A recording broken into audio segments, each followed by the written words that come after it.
5 women ran from Darius Vane. 5 mail-order brides who took one look at the mountain, the man, or the silence, and chose anywhere else. In the Montana highlands of 1872, where winter could kill as easy as loneliness, Darius had finally accepted the truth. He was too much, too rough, too silent, too damaged for anyone to stay.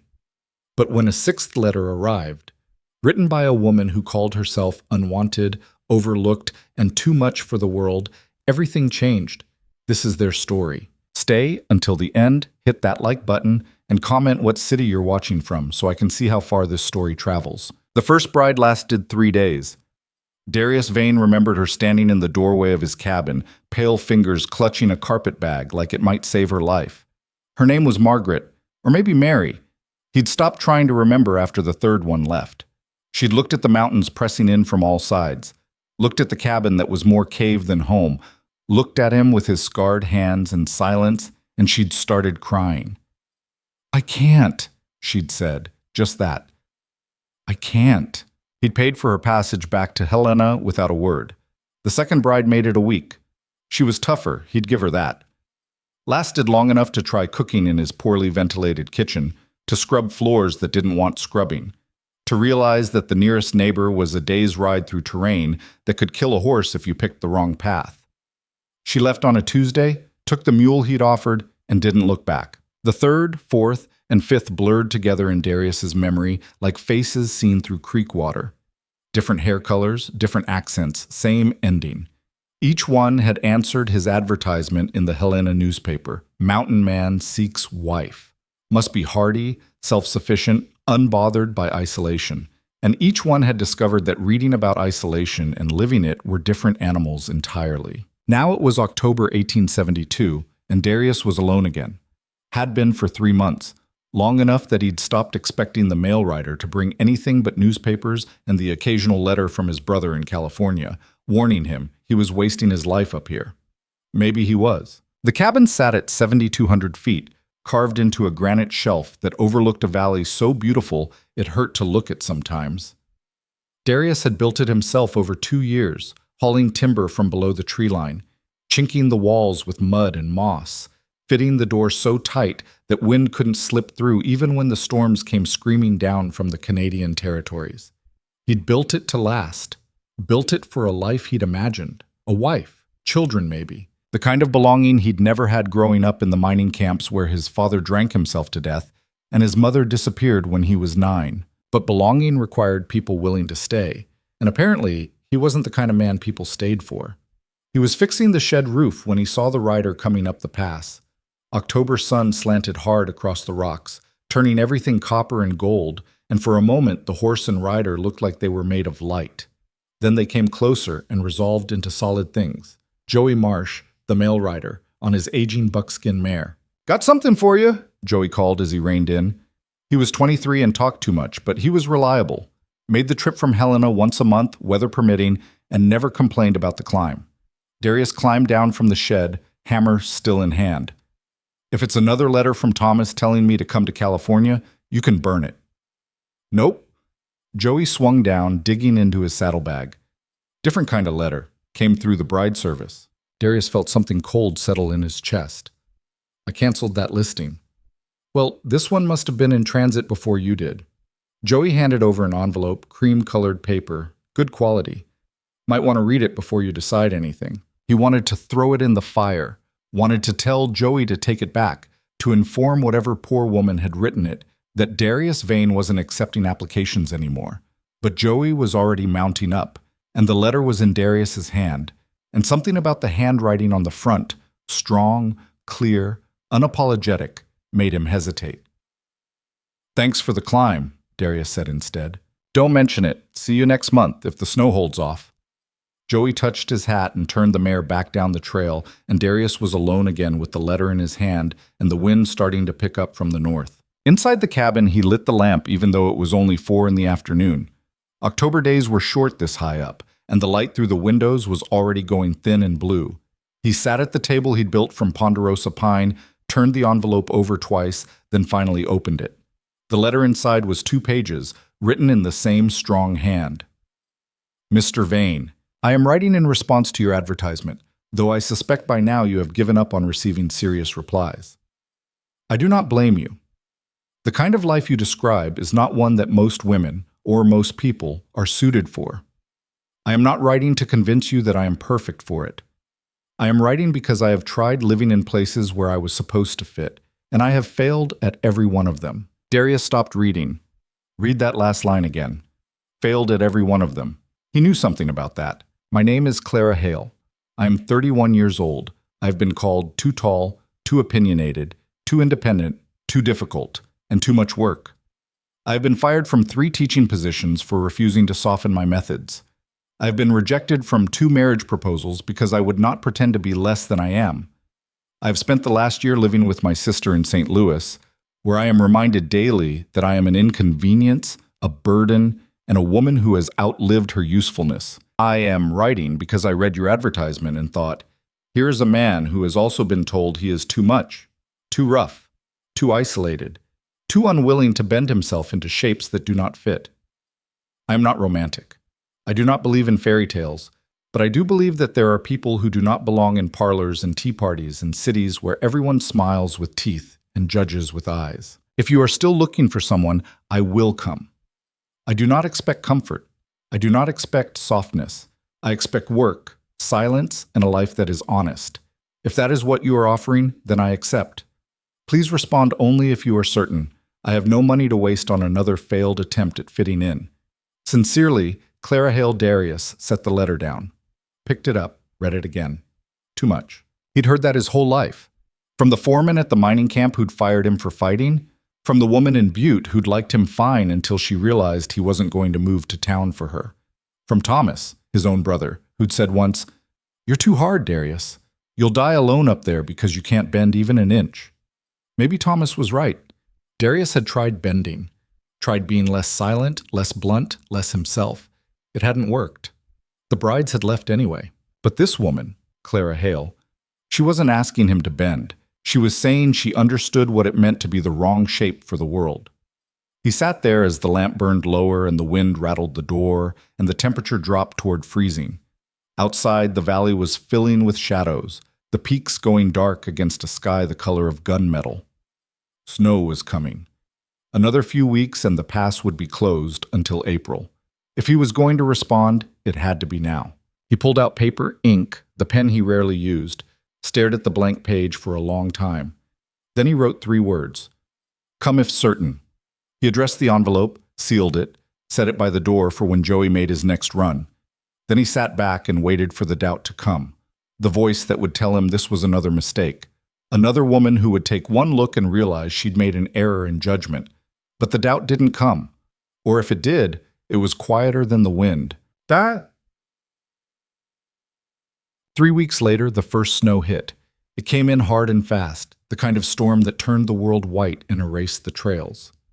Darius spent 2 days keeping the fire going, feeding the horses in the lean-to he'd built against the cabin's north wall, and listening to the wind try to tear the roof off. When it finally cleared, there were 4 feet of fresh powder on the ground, and the temperature had dropped to where his breath frosted the moment he stepped outside. The pass was closed, wouldn't open again until spring. If Clara Hale was coming, she'd have to do it before the next storm, or she wouldn't make it at all. Darius told himself he didn't care. Told himself he'd gotten used to being alone, that it was better this way, that expecting anything else was just inviting pain.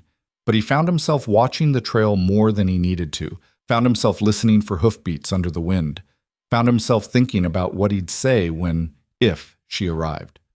What did you say to someone who'd written, "I have failed at every one of them"? What did you say to someone who might be the only person who understood? 4 days after the storm, he was splitting firewood when he heard it, the sound of a horse laboring through deep snow. He stopped mid-swing, listening. It came again, closer. Darius set down the axe, brushed snow off his coat, and walked to the edge of the clearing where the trail came up from the valley. The sun was high and cold, the light so bright off the snow that it hurt to look at, and for a moment he couldn't see anything but white and blue and the dark shapes of pines. Then the rider appeared. She was on a gray gelding, sitting straight in the saddle despite what must have been hours of hard climbing. She wore a heavy coat, practical boots, and a hat pulled low enough that he couldn't see her face clearly. Behind her saddle were 2 saddlebags and a bedroll, everything lashed down tight and competent. She rode into the clearing, stopped 10 feet from where Darius stood, and looked at him. He looked back. She was tall. He could see that even mounted.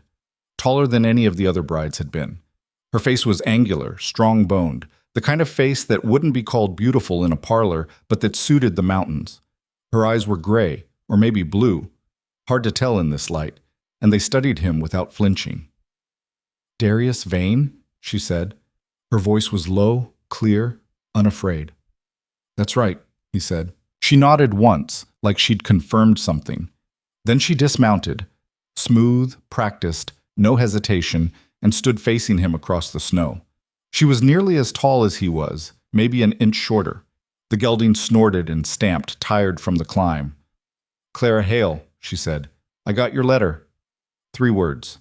"Come if certain."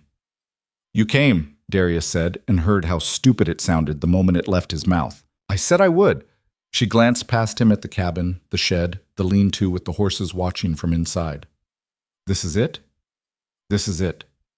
She looked at the mountains pressing in from all sides, at the valley dropping away below, at the sky that was already starting to go pale in the east where another storm was building. Then she looked back at him. "Good," she said. That was all. Just good. Not questions about where the neighbors were, or how long until spring, or whether he had enough supplies, or any of the things the other women had asked. Just good, like she'd seen what she came to see and was satisfied. Darius didn't know what to say to that, so he said, "Your horse needs tending." "I know." She started unbuckling the saddlebags. "Show me where." He showed her the lean-to, helped her unsaddle the gelding, watched as she rubbed the animal down with handfuls of dry grass and checked his hooves for ice. She worked efficiently, talking to the horse in a low murmur, and Darius found himself watching her hands, strong, scarred, competent, and thinking that she moved like someone who'd done hard work before. When the horse was settled with hay and a blanket, she picked up her saddlebags and turned to face him. "Where do I sleep?" she asked. Direct. No pretense. "Cabin," Darius said. "There's a room in back. It's not much." "I don't need much." She walked toward the cabin, and he followed, feeling off balance in a way he couldn't name. The other brides had needed reassurance, explanation, constant attention. This woman just moved forward like she already knew what she was doing. Inside, she set her bags down and looked around. The cabin was one large room with a stone fireplace taking up most of the north wall, a kitchen area to the left, a table and chairs in the center, and a door to the back room where Darius had built a smaller space for sleeping. It was clean, he kept it that way, but basic. No decorations, no softness, just function. Clara walked through it slowly, touching the table, examining the fireplace, checking the windows. Then she went to the back room, looked inside, came back out. "Good," she said again. "That's the second time you've said that," Darius said. She looked at him, and for the first time something like a smile touched her mouth. "Would you prefer I lie? Pretend to be disappointed so you can reassure me? No? Then good is what you get." She started unbuttoning her coat. "I'm going to need water to wash. Then I'll cook dinner. Do you have food, or should I have brought more?" "I have food." "Show me." He showed her the pantry he'd built into the coolest corner of the cabin. Shelves of preserved vegetables, dried meat, flour, cornmeal, beans, salt pork, coffee. She examined it the way she'd examined everything else, running her fingers along the jars, checking dates on the labels he'd written. "This will do," she said. "You're better stocked than I expected." "Winter up here can last 6 months, Darius said. "You learn to prepare." She glanced at him. "Or you die." "Or you die." Another almost smile. "I like honesty. Keep doing that." She rolled up her sleeves and started pulling out ingredients: potatoes, dried venison, an onion, some of the canned tomatoes he'd put up in August. Darius stood there uselessly, not sure what to do with himself. The other brides had needed help, instruction, constant supervision in the kitchen. Clara moved like she owned the space, finding the knives, the pots, the spices without asking. "You going to stand there or help?" she asked without looking up. "What do you need?" "Water. Fire built up. Then stay out of my way." He almost laughed, stopped himself. Went outside to pump water from the well, brought it in, built up the fire in the stove. By the time he was done, she had potatoes peeled and the venison soaking. Go do whatever you do, she said. This'll be ready in an hour. Dismissed. Darius went back outside, feeling like his own cabin had been taken over by a force of nature. He stood in the clearing, breathing cold air, trying to make sense of what had just happened. She hadn't asked about him, hadn't asked about the other brides, hadn't asked about the isolation or the winter or what she was supposed to do with herself up here. She'd just arrived, assessed, and started working. Like she belonged. The thought scared him more than it should have. Dinner was the best meal he'd had in months. Clara served it without ceremony. Bowls of stew thick with potatoes and meat, bread she'd somehow made from his supplies, coffee that was stronger and better than anything he'd managed to brew. She sat across from him at the table, ate efficiently, and didn't try to fill the silence with talk. After a while, Darius said, "Where'd you learn to cook like this?" "My mother," Clara said, "before she died. After that, I cooked for my father and 3 brothers until they decided I was more useful earning money than keeping house. Taught school for 6 years before they fired me." "Why'd they fire you?" "I taught the girls mathematics. The school board said it wasn't appropriate." She took another bite, chewed, swallowed. "I told them to go to hell." Darius did laugh then, couldn't help it. Clara looked up, surprised. "What?" "Nothing. Just, most women wouldn't say that out loud." "I'm not most women." "Thought that was clear from my letter." It was. They ate in silence for a while. Outside, the wind was picking up again, rattling the shutters. Another storm coming, probably by morning. "You'll be snowed in soon," Darius said. "Might not be able to leave until April." Clara set down her spoon, looked at him directly. "I'm not leaving," she said. "You don't know that. You've been here 3 hours." "I know." She leaned back, folding her arms. "I know because I've spent 31 years trying to fit into places that didn't want me. I know what that feels like. This," she gestured around the cabin at the mountains beyond, "this doesn't feel like that. You haven't seen a real winter yet." "No, but I've seen real loneliness. I've seen what it's like to live in a city full of people and feel like you're the only one who doesn't speak the language." "I'll take the snow." Darius studied her across the table. In the lamplight, her face was all angles and shadows, strong and uncompromising. She didn't look away. "The other women left," he said. "All of them. Some lasted days, one lasted a week. You should know that before you decide anything." "I'm not the other women." "No," Darius agreed. "You're not." Clara stood, started clearing dishes. "I'll sleep in the back room tonight. Tomorrow I'll start figuring out what this place needs." "What it needs?" She looked at him like he was slow. "You've been living like a hermit up here. The cabin's functional, but barely livable. The pantry's well-stocked, but poorly organized. You need curtains, better ventilation in the kitchen, a root cellar dug deeper before the ground freezes solid. I'm not here to sit around looking decorative, Darius. I'm here to work." She said it matter-of-factly, like it was obvious, like there was no other reason she would have come. Darius found himself without words. Clara smiled, a real smile this time, small but genuine. "You asked for someone hardy and self-sufficient. That's what you got. Now get out of my way so I can wash these dishes." He got out of her way. That night, lying in his bed with the wall between them, Darius listened to the wind and tried to believe this was real. 5 women had run. 5 women who'd taken one look at the isolation, the silence, the mountain pressing in from all sides, and decided anywhere else was better. But Clara Hale hadn't run, hadn't even hesitated. She'd looked at it all, the cabin, the mountains, him, and said good. Like she'd been looking for exactly this, like she'd been looking for him. The thought should have terrified him. Instead, lying there in the dark with the wind howling and the first snow of the second storm starting to fall, Darius felt something he hadn't felt in years. Hope. It was a dangerous thing, hope. It made you believe in possibilities, made you think that maybe, just maybe, you weren't too much after all. Maybe you were just in the wrong place, and maybe, just maybe, the right person had finally found you. Outside, the storm built. Inside, separated by a thin wall, 2 people who'd been told their whole lives that they didn't fit anywhere lay awake and listened to the wind, and neither of them was afraid. Morning came hard and white. Darius woke to the sound of someone moving in the kitchen and for a moment forgot where he was. Then he remembered Clara and sat up fast enough to make his head spin. He dressed quickly, came out to find her already up, dressed, hair pulled back, standing at the stove with coffee brewing. She glanced at him. "Storm hit," she said. "About 3 feet so far. Still coming down." Darius went to the window. She was right. The world outside was invisible, just white on white, the kind of storm that could last for days. "We're snowed in," he said. "Good." Clara poured coffee, handed him a cup. "Means I don't have to worry about leaving before I'm ready." "You might be stuck here until spring." She looked at him over the rim of her cup. "I told you I'm not leaving." "You keep saying that." "Because it's true." She set down the cup. "Listen, I came up here because I read your letter and recognized something. Not romance, not loneliness looking for company. Recognition. You wrote like someone who'd tried to be what people wanted and failed. I know what that's like.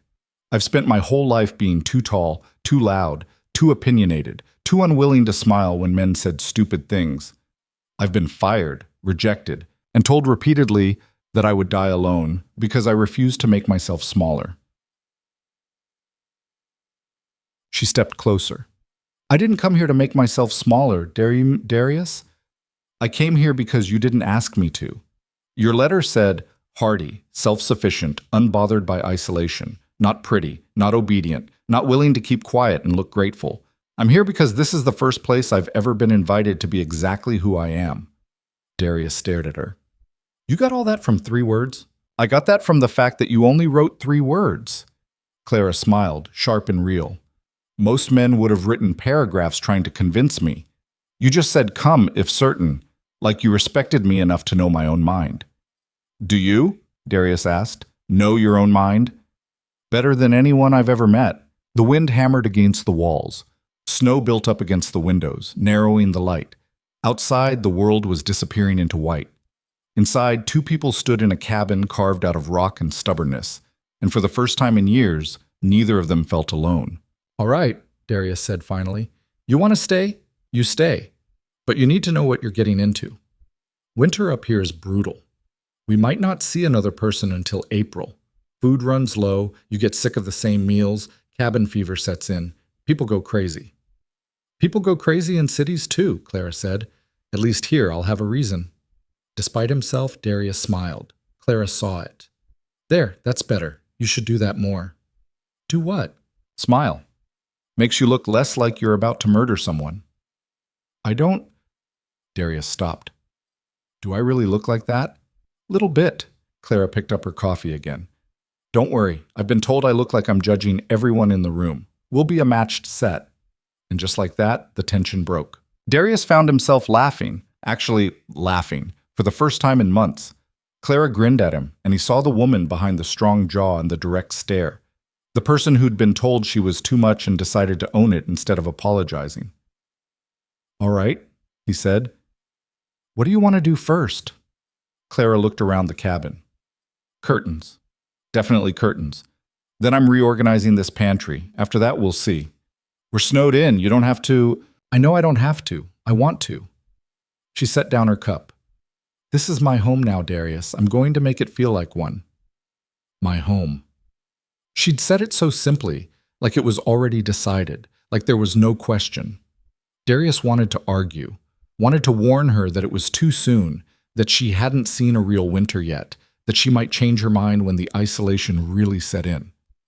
But he didn't, because the truth was, he wanted her to stay, wanted it more than he'd wanted anything in years, and maybe that was enough.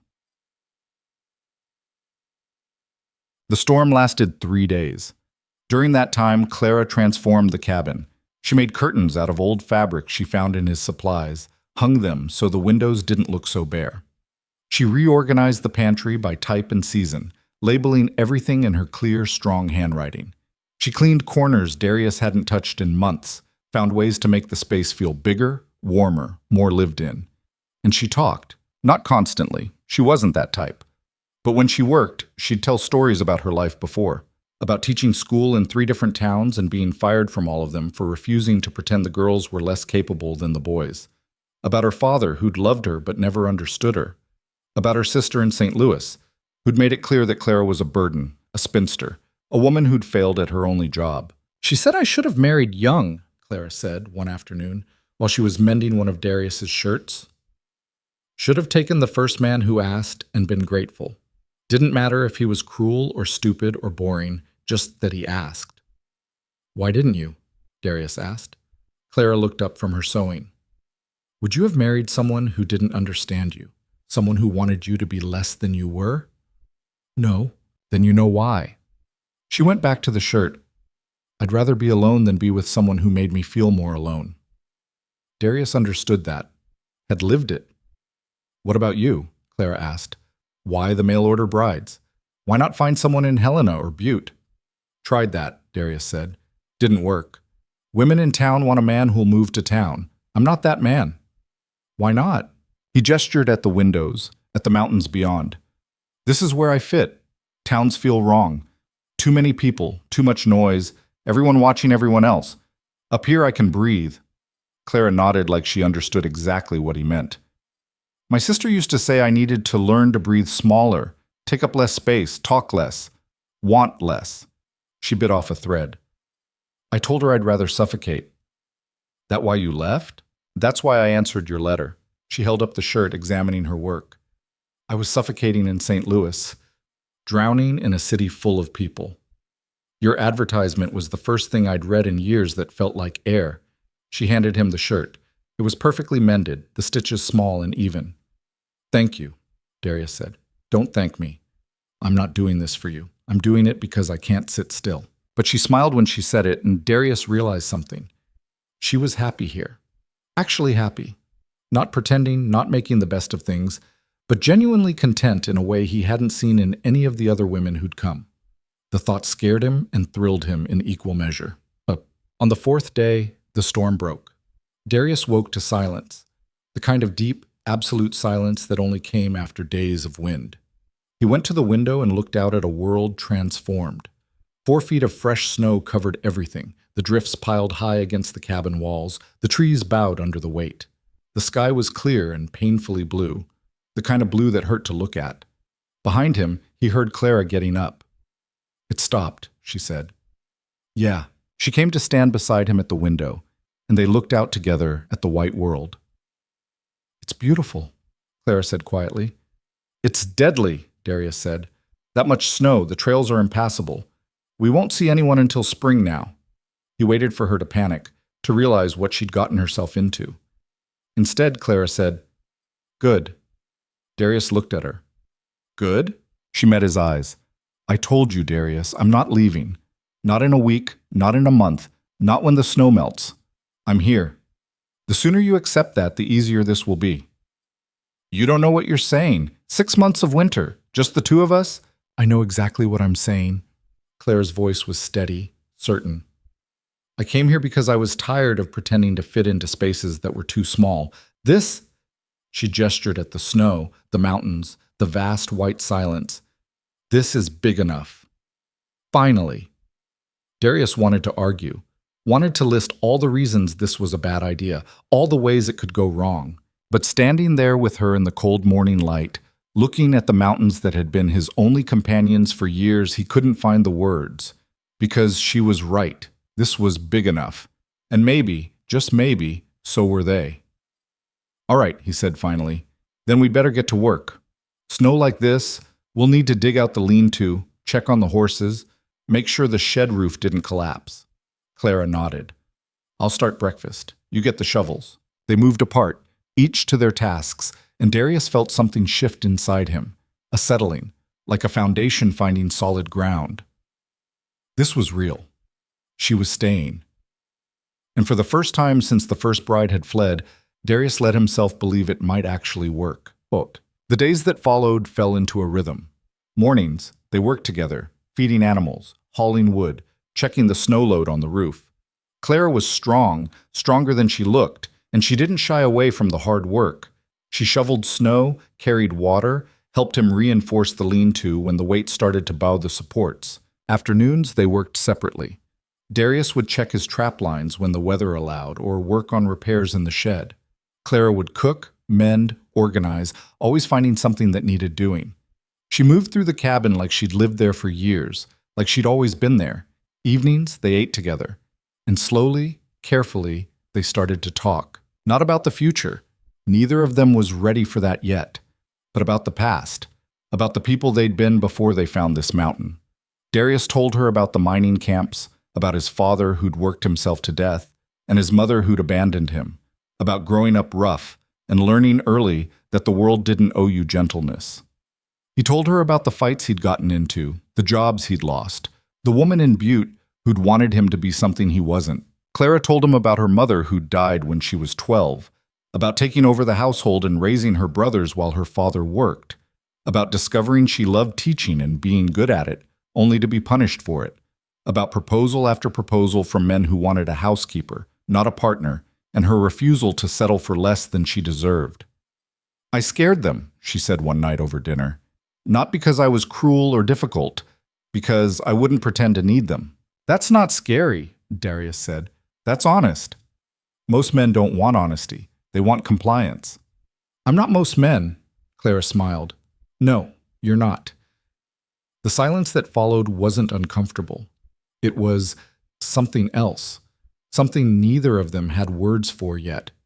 But it was there, settling between them like snow filling in tracks. 2 weeks after Clara arrived, Darius found her standing on the porch at sunset. The sky was on fire, gold and orange and red bleeding across the peaks, turning the snow pink. Clara stood with her arms wrapped around herself, watching it, and something about her expression made Darius stop. You all right? He asked. She didn't turn. I'm fine. You don't look fine. I'm just... She trailed off. Then, I'm just realizing something. What? Clara looked at him finally, and her eyes were bright with something that might have been tears but might have been joy. Darius couldn't tell. I've never felt at home anywhere, she said. Not in my father's house. Not in any of the towns I taught in. Not with my sister in St. Louis. Nowhere. I've spent my whole life feeling like I was waiting for permission to exist. And now? Darius asked quietly. Now I'm standing on a mountain in Montana in the middle of winter with a man I met 2 weeks ago, and I feel... She stopped, laughed. I feel like I can breathe. Darius understood, felt the same thing. Me too, he said. Clara turned to face him fully. In the dying light, her face was all sharp angles and soft shadows, beautiful in a way that had nothing to do with prettiness and everything to do with truth. I'm not leaving, she said again. I need you to believe that. I'm starting to. Good. She stepped closer. Because I meant what I wrote in my letter. I'm not here for romance. I'm not here for some fairy tale. I'm here because I recognize something in you, something broken and stubborn and unwilling to pretend. That's what you saw in my letter? Darius asked. Broken. I saw someone who'd been told he was too much his whole life, same as me. Clara's voice was steady, certain. We're not too much, Darius. We're just in the right place finally. She held out her hand. Darius looked at it, at her, at the mountains burning gold in the sunset. Then he took her hand. It was calloused, strong, warm. It felt like coming home. They stood there as the sun disappeared and the sky went dark and the stars started to come out, bright and cold and infinite. They didn't say anything else, didn't need to. Because some truths didn't need words. Some truths you just knew. Winter deepened. The snow piled higher. The temperatures dropped until water froze in the buckets overnight and breath came out in clouds even inside the cabin. The wind screamed down from the peaks and rattled the walls and made the whole mountain feel like it was trying to shake them loose. But inside the cabin, something was growing. Not romance, not yet, but something deeper. Partnership. Recognition. The slow, careful building of trust between two people who'd both been burned before. Clara took over the cooking entirely, and Darius stopped protesting. She was better at it than he was, and she seemed to need the work the way he needed the solitude of checking trap lines. Darius taught her how to shoot, how to track, how to read the weather in the way the clouds moved, and the way the animals behaved. She learned fast, asked good questions, never complained about the cold or the difficulty. They argued sometimes. Clara had opinions, strong ones, and she wasn't afraid to voice them. Darius was used to being alone, to making decisions without consultation, and he didn't always remember to ask. But the arguments never lasted long. They were both too practical, too aware of how small their world had become. And slowly, something changed. Darius stopped thinking of the cabin as his space that she was occupying, started thinking of it as theirs. Clara stopped watching the trail, stopped looking like she was waiting for something to happen, started settling in like she planned to stay forever. And one night in early December, after a dinner of rabbit stew and bread, Clara said, "We should get married." Darius nearly dropped his coffee. "What?" "Married." Clara said it matter-of-factly, like she was suggesting they fix the roof. "I'm living here. You're living here. People talk. Might as well make it official." "That's your proposal?" Clara raised an eyebrow. "Would you prefer I get on my knees and ask romantically?" "No, I just—" Darius stopped. "Are you serious?" "I'm always serious." Clara set down her fork. "Listen, I didn't come here for romance. I came here because I needed a place that fit. You needed someone who wouldn't run. We fit. That's enough." "That's enough?" Darius repeated. "For me it is." Clara leaned back. "I'm not asking for love, Darius. I'm asking for partnership, for honesty, for someone who won't try to make me smaller." She paused. "Is that something you can do?" Darius looked at her across the table, at this woman who'd shown up in a snowstorm and refused to leave, who'd taken over his cabin and made it better, who argued with him and challenged him and never once asked him to be anything other than exactly who he was. "Yeah," he said, "I can do that." Clara smiled. "Then we're agreed." "Just like that?" "Just like that." She stood, started clearing dishes. "We can do it when the minister comes through in spring. No fuss, no ceremony, just truth." Darius sat there, trying to process what had just happened. He'd been proposed to, by a woman who'd flat out said she wasn't asking for love. It should have felt wrong. Should have felt like settling. Instead, it felt like the most honest thing anyone had ever offered him. "All right," he said finally. Claire looked back at him. "All right? All right. We'll get married." Her smile was small but genuine. "Good. Now help me with these dishes." And that was that. No romance, no grand declarations, just two people agreeing to build something together. It was the most honest proposal Darius had ever heard. That night, lying in bed with the wall between them, Darius thought about what Clara had said. "I'm not asking for love." Part of him wanted to argue, to say that marriage should be more than partnership, more than convenience, more than two broken people deciding they fit. But another part of him, the part that had spent years being told he was too much, too rough, too unwilling to bend, thought maybe she was right. Maybe love wasn't some grand feeling that struck like lightning. Maybe it was something you built, slowly, carefully, with honesty and work and the decision to stay even when it was hard.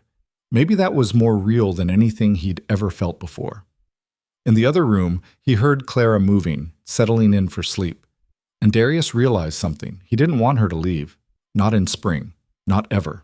He wanted to wake up every morning and hear her moving in the kitchen, wanted to argue with her about the best way to organize the pantry, wanted to teach her how to track deer and listen to her tell stories about the students she'd taught and the world she'd left behind. He wanted this, whatever this was. And maybe that was enough. December came in with teeth bared. The temperature dropped so low that the sap froze inside the trees, and they'd crack in the night like gunshots. Darius would wake to the sound, hand reaching for the rifle he kept by the bed, heart hammering until he remembered what it was. Clara never stirred. She slept like someone who'd finally stopped running, deep and still. And Darius found himself listening for her breathing through the wall more often than he wanted to admit. They fell into patterns without discussing them. Mornings, Darius would wake first, build up the fire that had burned down to embers overnight, get the coffee started. By the time Clara emerged, the cabin would be warming and he'd have their coats laid out, ready for the morning work. They'd feed the horses together, check the traps, haul wood. The work was constant, relentless, the kind that would break someone who wasn't built for it. Clara never broke. She'd come back from hauling water with her face red from cold, ice in her hair, and just set down the buckets and start breakfast like it was nothing. Darius watched her sometimes when she didn't know he was looking, trying to figure out what made her different from the others. It wasn't that she was stronger, though she was strong. It wasn't that she didn't feel the cold or the isolation. He could see it wearing on her some days, the way her shoulders would tighten, the way she'd stand at the window looking at nothing. The difference was that she didn't run from it. She'd feel the weight of the silence, the endless white, the knowledge that they were utterly alone up here, and she'd turn around and find something to do. Mend clothes, reorganize the pantry again, start making plans for a garden in spring, sketching layouts on paper she'd found in his supplies. "You know we might not make it to spring," Darius said one afternoon, watching her draw. Clara didn't look up. "We'll make it." "How do you know?" "Because neither of us knows how to quit." She glanced at him.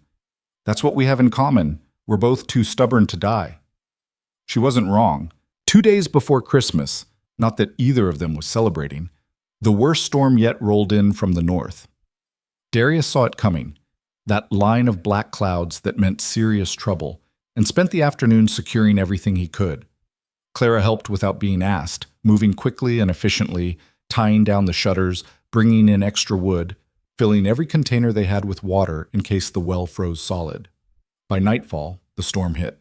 The wind came first, so strong it made the cabin shudder. Then the snow, driving horizontal, so thick that Darius couldn't see the shed 20 feet away. The temperature plummeted. Inside, even with the fire roaring, they could see their breath. "How long?" Clara asked, standing at the window watching the white rage outside. "Could be days," Darius said. "Storm like this, it settles in."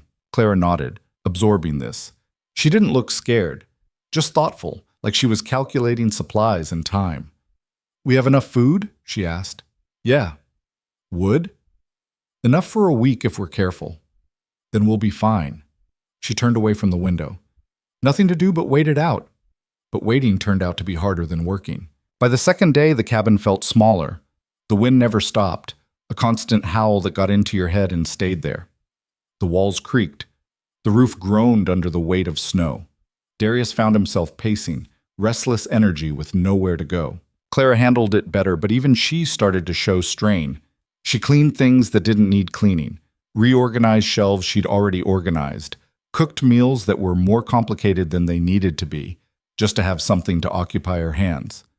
On the third day, they ran out of small talk. Darius was mending a harness, trying to keep his hands busy, when Clara said, "Tell me about the first one." He looked up. "First what?" "First bride." Clara was sitting across from him, darning socks.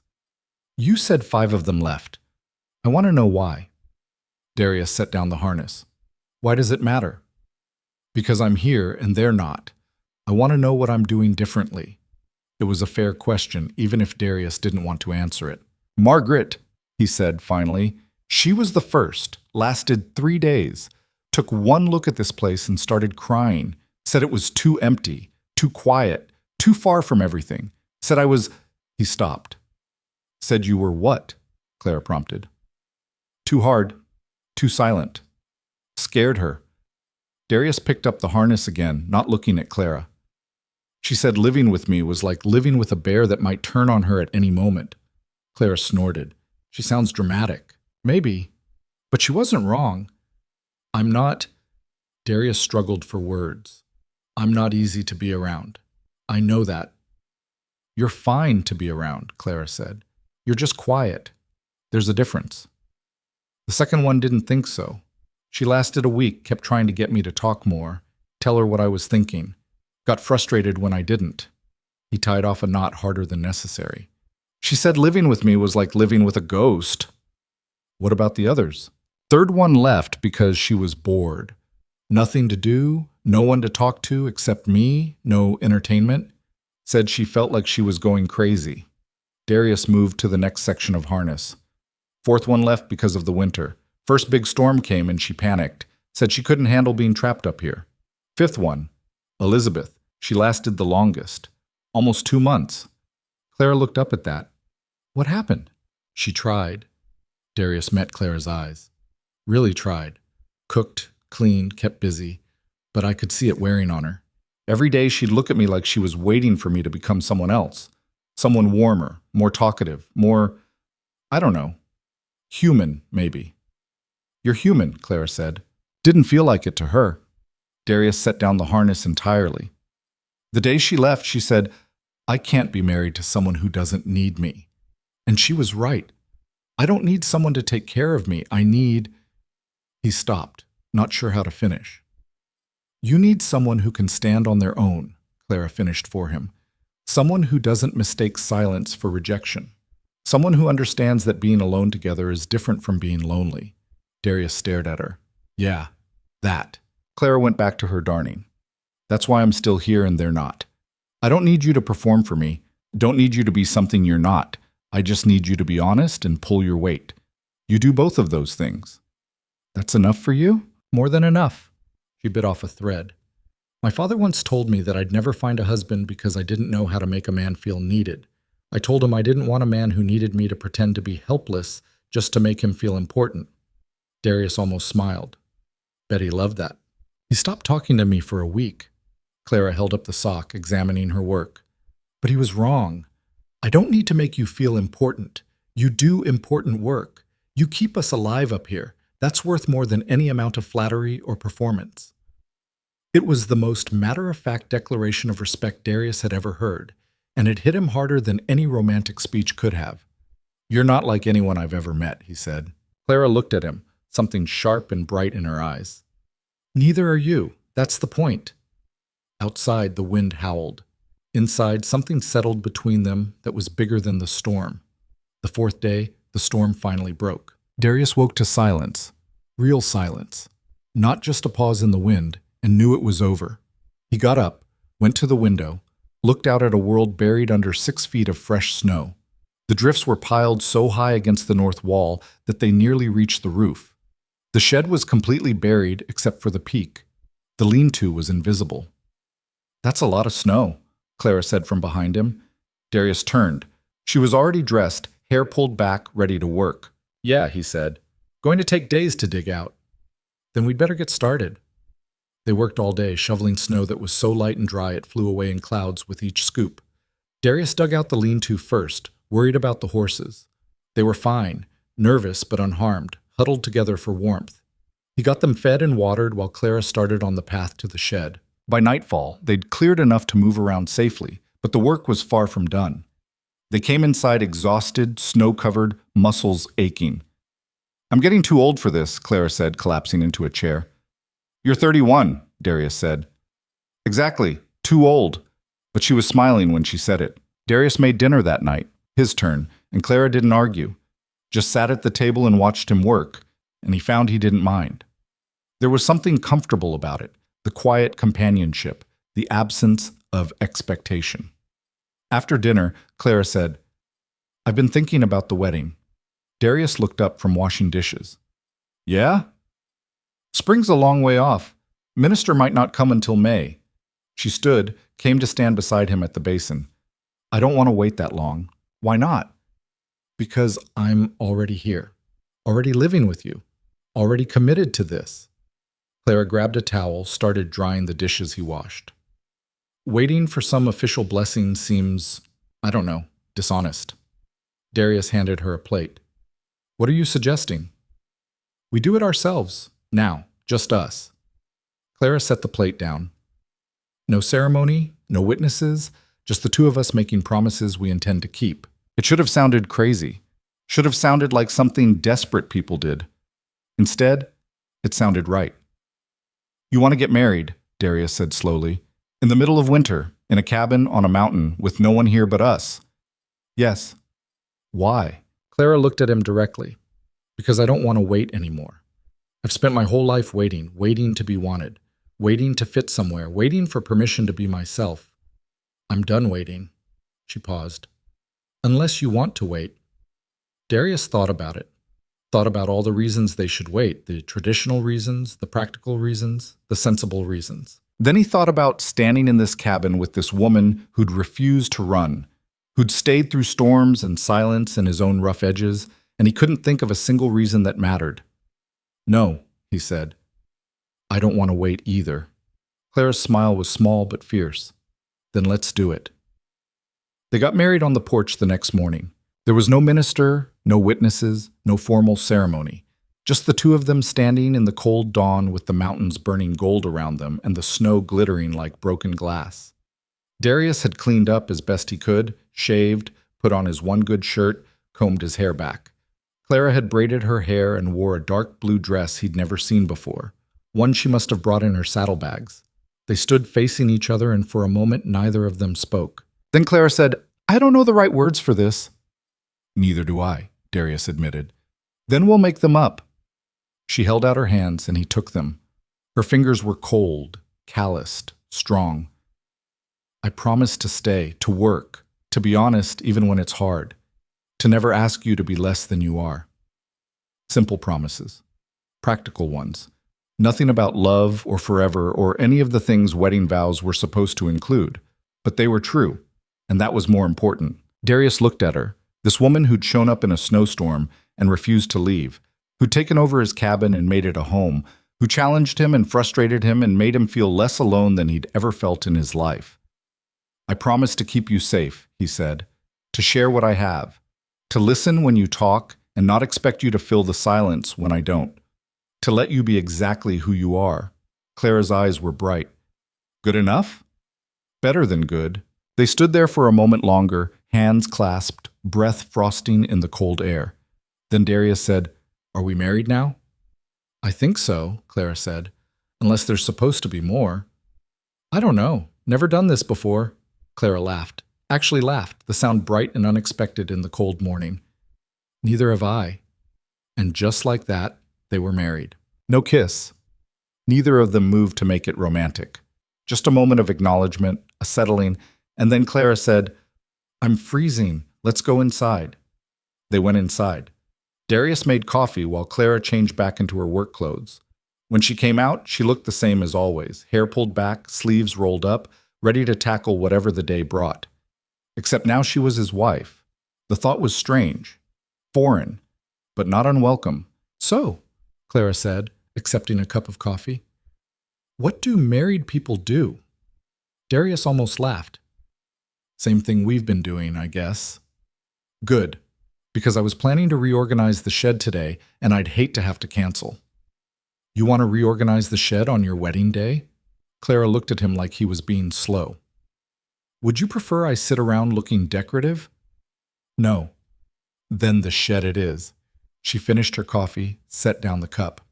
"Come on, daylight's wasting." She headed for the door, and Darius followed, shaking his head. He'd just gotten married to a woman who wanted to spend her wedding day reorganizing a shed. It was the most perfectly Clara thing he could imagine. They worked until dark, and when they came inside, Clara made dinner while Darius fed the fire. They ate in comfortable silence, cleaned up together, and then sat by the fire while the wind picked up outside. "You regret it?" Clara asked suddenly. Darius looked over at her. She was staring into the fire, face unreadable. "No," he said. "You?" "No." She glanced at him, just making sure. "I don't regret things," Darius said. "I make a choice. I live with it." "Even if it's the wrong choice?" "How do you know it's wrong until you've lived it?" He shifted in his chair. "You having second thoughts?" "No, just, Clara paused. "I keep waiting for it to feel different, being married, but it doesn't." "Should it?" "I don't know. Maybe." She pulled her knees up, wrapped her arms around them. "Every story I've ever heard about marriage makes it sound like this transformative thing, like you say the words and suddenly everything changes." "Nothing's changed," Darius said. "We're still us, still here, still doing the same work." "I know." Clara was quiet for a moment. "But something feels different, can't explain it." Darius understood. He felt it too. A shift so subtle it was almost invisible. But there, a sense of permanence, of commitment, of two people deciding to build something together instead of just surviving side by side. "We're partners now," he said. "Officially." Clara looked at him, and in the firelight her face was all soft shadows and sharp edges. "We were partners before.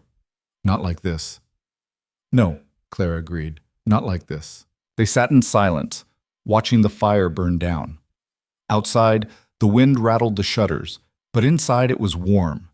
And for the first time in years, Darius didn't feel the weight of the isolation pressing down. He felt something else, something that might have been contentment. January came in bitter and mean. The temperature stayed below zero for 2 straight weeks. Water froze solid in the well, and they had to melt snow for drinking.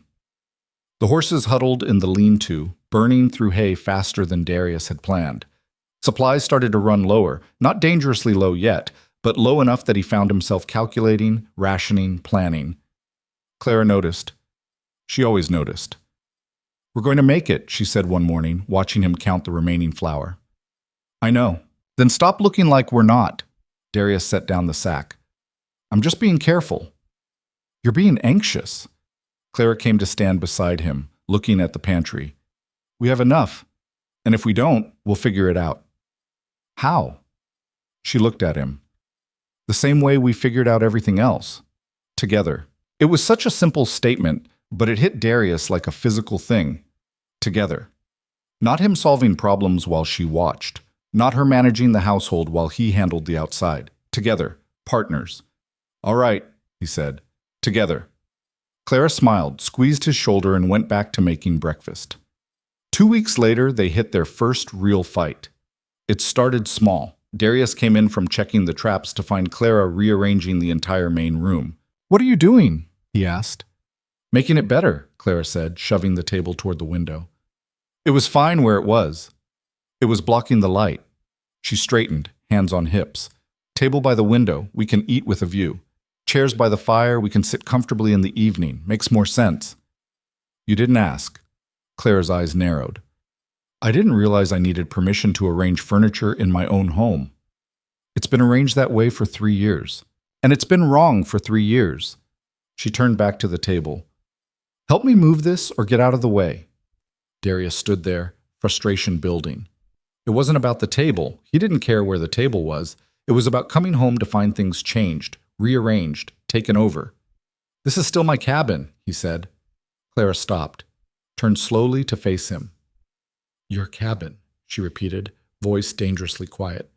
"I just meant—" "You just meant what, Darius? That I'm a guest here? That I don't have a say in how things are arranged?" "No, because we got married on that porch a month ago. I've been living here for 2 months. I've cooked every meal, mended your clothes, helped you haul wood and feed horses and survive this godforsaken winter. And you're telling me this is still your cabin?" Darius realized he'd stepped in it. "I didn't mean it like that." "Then how did you mean it?" He didn't have an answer. Or rather, he did, but it was messy and complicated and involved years of being alone and not having to consider anyone else and not knowing how to share space that had been only his. "I'm not good at this," he said finally. "At what?" "At sharing. At having someone else here." He gestured helplessly. "I've been alone a long time, Clara. I'm used to things being a certain way." Clara's expression softened slightly. "And now things are different." "Yeah." She sighed, some of the anger leaving her. "I'm not trying to take over. I'm trying to make this place work for both of us. But I can't do that if you're going to treat me like I'm just passing through." "I don't think that." "Then stop acting like it." Clara crossed her arms. "This is our home. Ours. That means I get a say in how it works. That means you don't get to come in here and tell me I'm doing it wrong just because it's different from how you did it." She was right. Darius knew she was right. "I'm sorry," he said. Clara blinked, surprised. "What?" "I'm sorry. You're right. This is our home. Move the furniture wherever you want. I don't want to move it if you're going to resent me for it." "I won't." Darius crossed to the table, grabbed the other end. "Where do you want it?" Clara studied him for a long moment. Then she nodded. "By the window, so we can watch the sunrise while we eat." They moved it together, and when it was done, Darius had to admit it did look better. That night, eating dinner by the window with the last light sliding across the snow, Clara said, "We're going to fight sometimes." "I know. I'm not always going to be easy to live with." "Neither am I." "Good." Clara took a bite of bread. "Long as we're clear on that." Darius almost smiled. Crystal clear. But the fight had changed something, had cracked open a space where they could be honest about the hard parts, not just the practical ones. February arrived with a false spring. The temperature climbed above freezing for 3 days straight. Snow started to melt, running in streams down the mountain, filling the valley with the sound of water. Darius knew it wouldn't last, knew that winter had at least another month left in it, maybe 2, but it was a relief anyway. Clara went outside without her heavy coat, stood in the sun with her face turned up like a flower, and Darius watched from the doorway and thought about how much had changed. 2 months ago, he'd been alone, had convinced himself he'd always be alone. Now he had a wife who drove him crazy sometimes with her relentless reorganizing and her refusal to leave well enough alone. A wife who was stubborn and opinionated and had no problem telling him when he was wrong. A wife who stayed. That was the thing that still caught him off guard. She stayed. Through the isolation, the silence, the brutal cold. Through fights and mistakes and all his rough edges. She stayed. "What are you looking at?" Clara called. Darius realized he'd been staring. "Nothing." "Liar." She walked back toward him, cheeks pink from sun. "You had that look." "What look?" "The one where you're thinking too hard." She stopped in front of him. "What's going on in that head of yours?" Darius considered lying, considered deflecting. Then he remembered what she'd said about honesty. "I was thinking about how you stayed," he said. Claire's expression softened. "Of course I stayed. The others didn't. I'm not the others." She reached up, touched his face, a rare gesture of physical affection. "How many times do I have to tell you? I'm here. I'm not leaving. You're stuck with me." "Don't sound stuck." "Good. Because I'm not." Her hand dropped. "I'm exactly where I want to be." The false spring lasted 3 more days before the temperature dropped again and winter came roaring back. But something had changed between them. Something had settled. They still fought, argued about how much wood to use, about whether to butcher one of the chickens Clara had insisted on keeping, about 1,000 small things that didn't matter. But the fights were different now, shorter, more about finding solutions than winning. And in the quiet moments, eating dinner, sitting by the fire, working side by side, Darius found himself thinking that maybe this was what marriage was supposed to be. Not romance, not grand gestures, just 2 people choosing each other every day, over and over, even when it was hard. Especially when it was hard. March came in like a promise. The days got longer. The sun climbed higher. Snow started to melt in earnest, and the valley began to show through in patches of brown and green. Darius started planning for spring, when to start planting, what repairs needed doing, how much hay they'd need for next winter. Clara had her own plans. She drew up designs for a bigger garden, talked about getting goats for milk and cheese, mentioned expanding the cabin to add a proper second bedroom. "Why do we need a second bedroom?" Darius asked. Clara gave him a look. "Use your imagination." It took him a moment. Then he understood. Children. She was planning for children. The thought terrified and thrilled him in equal measure. We haven't even..." He stopped, not sure how to finish. "I know," Clara said calmly. "Just planning ahead. That's what we do, isn't it? Plan, prepare, build for what comes next." "Yeah," Darius managed. "That's what we do." That night, lying in bed, he thought about it. About children running through the cabin. About teaching them to track, to hunt, to survive up here. About Clara teaching them to read, to think, to argue their point. About a family. He'd never let himself think about that before. Had assumed it wasn't for him, that he was too rough, too hard, too broken to be a father. But Clara didn't think he was broken. She thought he fit, and maybe that was enough. The first crack appeared in late March, not in the ice, but in Darius himself. He was checking the trap lines on the lower ridge when he found the deer. It had been caught 2 days ago. He could tell by the condition, and something had gotten to it before he could. Wolf, probably, or maybe a cat. The carcass was torn open, mostly eaten, useless except for the pelt, and even that was damaged. It shouldn't have bothered him. This happened sometimes. Animals got to the traps before he did, especially late in winter when they were desperate. He'd lost catches before. But standing there looking at the ruined deer, Darius felt something break inside him. All winter he'd kept it together. Stayed strong, stayed capable, stayed the man Clara needed him to be. But the weight of it, the constant vigilance, the endless work, the responsibility of keeping them both alive through the brutal months, had been building, and suddenly it was too much. He sat down in the snow and put his head in his hands. When he finally came back to the cabin, it was nearly dark. Clara was at the stove, cooking something that smelled like onions and salt pork. She glanced up when he came in, started to smile, then stopped. What happened? She asked. Lost a deer, Darius said, hanging up his coat. Wolves? Yeah. Clara turned back to the stove. That's the second one this month. They're getting bold. Darius didn't answer. He sat down at the table, suddenly exhausted in a way that had nothing to do with the climb. Clara set down her spoon, came over to him. What's wrong? Nothing. Darius. He looked up at her. She was standing there with her arms crossed, that look on her face that said she wasn't buying his lies.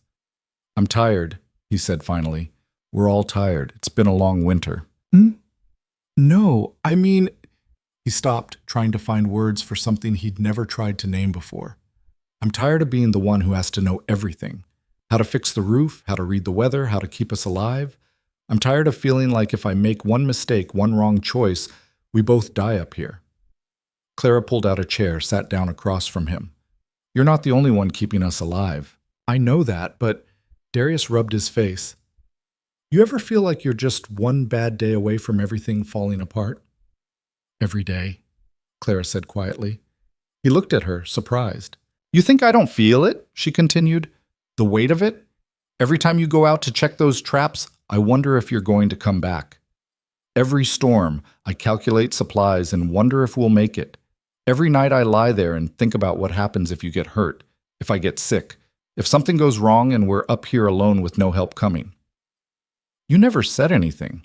Neither did you. Clara reached across the table, took his hand. Her fingers were rough, calloused from months of hard work. We've both been pretending to be stronger than we are. That's what people do when they're trying not to scare each other. Darius looked down at their joined hands. I don't know how to do this. Do what? Be married. Be responsible for someone else. Let someone see me when I'm... He gestured helplessly. Like this. Like what? Human? Clara squeezed his hand. I don't need you to be invincible, Darius. I need you to be honest. That's all I've ever needed. What if honest isn't enough? It's more than enough. She stood, moved around the table, and did something she'd never done before. Wrapped her arms around him from behind, rested her chin on his shoulder. We're both scared. We're both tired. We're both wondering if we can actually do this. That doesn't make us weak. It makes us real. Darius sat there, feeling the weight of her against his back, the warmth of her arms around him, and something inside him finally let go. I was afraid you'd leave, he said quietly. I know. I'm still afraid of it sometimes. I know that too. Claire's voice was soft against his ear. But I'm here. I'm staying. Even on the days when you're falling apart, even on the days when I'm falling apart, I'm staying. That's what this is. They stayed like that for a long time, Clara holding him while the stew bubbled on the stove and the light outside faded to blue. And Darius realized something he should have known all along. Strength wasn't about never breaking. It was about breaking and being caught. And Clara had caught him. April came in wet and wild. The snow melted in earnest, turning the mountain into a chaos of rushing water and mud. The trails became impassable. The valley flooded in places, turning into a shallow lake that reflected the sky like broken mirror. And through it all, the cabin held. Darius and Clara worked side by side, digging drainage ditches, reinforcing the foundation where the ground was washing away, moving supplies to higher ground. It was exhausting, messy work, and they'd collapse into bed at night too tired to talk. But something had changed after that night in March. They didn't pretend anymore. When Darius was overwhelmed, he said so. When Clara was frustrated, she let it show. They fought more, sharp, quick arguments about the best way to handle the runoff or whether to butcher the old rooster, but the fights felt cleaner somehow, more honest. One afternoon, knee-deep in mud trying to shore up the lean-to, Clara said, I want to write to my sister. Darius looked up from the post he was hammering. Yeah? Yeah. Tell her I'm married, that I'm still alive. Clara wiped mud off her face, making it worse. She probably thinks I died up here. You want to tell her the truth about how we got married? Some of it, Clara shrugged. Enough that she knows I'm happy, not so much that she shows up here trying to save me. You are happy? Darius asked. Clara stopped working, looked at him. Are you seriously asking me that while we're standing in freezing mud trying to keep a shed from washing away? Yeah, she laughed. that bright, unexpected sound he'd learned to love. Yes, you idiot, I'm happy. Happier than I've ever been, actually, which probably says something disturbing about me, but there it is. Why? Why what? Why are you happy here? Darius set down the hammer. You could have had an easier life, a cleaner life, a husband who wasn't. He gestured at himself, mud-covered and rough. A husband who wasn't real? Clara came closer, sloshing through the mud. I don't want easy, Darius. I want true. And this, she gestured around at the melting snow, the flooding valley, the cabin perched on its granite shelf. This is the truest thing I've ever had. Even when it's hard, especially when it's hard. She picked up her shovel again. Easy things don't mean anything. Hard things, things you have to fight for. Those are the ones worth keeping. They went back to work, and Darius thought about what she'd said. About hard things being worth more than easy ones. About truth mattering more than comfort. About how Clara had chosen this life, chosen him, not because it was simple, but because it was real. The thought settled into him like warmth. By the end of April, the worst of the runoff was over and the trails started to dry. Joey Marsh made his first trip up since November, bringing mail and news from the valley. Thought you might be dead, Joey said, swinging down from his horse. He was thinner than Darius remembered, like the winter had worn him down too. Still here, Darius said. Joey tied up his horse, pulled out the mail pouch. Then he saw Clara coming out of the cabin and his eyebrows went up. The bride stayed. The bride has a name, Clara said. Clara Vane. Vane, Joey repeated, catching the significance. You two got married? December, Clara said. On the porch, during a blizzard. Very romantic. Joey laughed. Well, congratulations, you're the first one who didn't run screaming. I don't run, Clara said. I can see that. Joey handed over the mail, mostly newspapers, a letter from Thomas in California. Got something else too. Message from the minister down in Helena. Says he'll be making rounds in June if you want him to come up and make it official. Darius glanced at Clara. She shrugged. We're already married, Darius said. Yeah, but legal married, Joey said. In case you want to file papers, inheritance, all that. Fine, Clara said. Tell him to come. But we're not doing a big ceremony. Joey grinned. Didn't figure you for the type. They invited Joey to stay for dinner, and he caught them up on Valley News. 3 people had died in the winter, 2 from sickness, 1 in an accident. The Hendersons had a new baby. The general store had burned down and they were rebuilding. Normal things, life continuing down below while Darius and Clara had been sealed away in their mountain world. After Joey left, Clara said, That felt strange. What did? Having someone else here. Hearing about other people. She sat down at the table, turning over the newspapers Joey had brought. I'd almost forgotten there was a world down there. You miss it? Darius asked. Clara looked up, surprised. No, not even a little. You? No. She smiled. Good, because I'm not going anywhere. But that night, reading the newspapers by lamplight, Darius found himself thinking about the valley, about the people down there living their ordinary lives, births and deaths, fires and rebuilding, all the mess of human existence. He'd left that world years ago, climbed up here to get away from it. And Clara had left it too. They'd both chosen isolation over community, silence over noise, difficulty over ease. The question was why? Why did you really come here? Darius asked suddenly. Clara looked up from the newspaper she was reading. What? Why here? Why me? You could have answered any advertisement, gone anywhere. Why a mountain in Montana with a man you'd never met? Clara set down the paper, thinking. You want the real answer? Always. Because I read your letter and I heard someone who was done pretending. She leaned back in her chair. Every other advertisement I saw was men trying to sell themselves, listing their accomplishments, their property, making promises about how good life would be. Yours just said, this is hard, this is isolated, come if you can handle it. It was the only honest one. That's it? That's it. Clara paused. Well, that and I was desperate. Living with my sister was killing me. I had to get out, had to find somewhere I could breathe, and your letter felt like the first real breath I'd had in years. Darius understood that. I was desperate too. 5 women had left. I'd given up. Your letter was the first one that didn't sound like someone looking for a fantasy. We were both running, Clara said. Yeah, but we weren't running away. She met his eyes. We were running toward something, toward truth, toward space big enough to hold us. Toward each other, even if we didn't know it yet. You believe in that? Fate, destiny, whatever you want to call it? No. Clara's answer was immediate, certain. I believe in choice.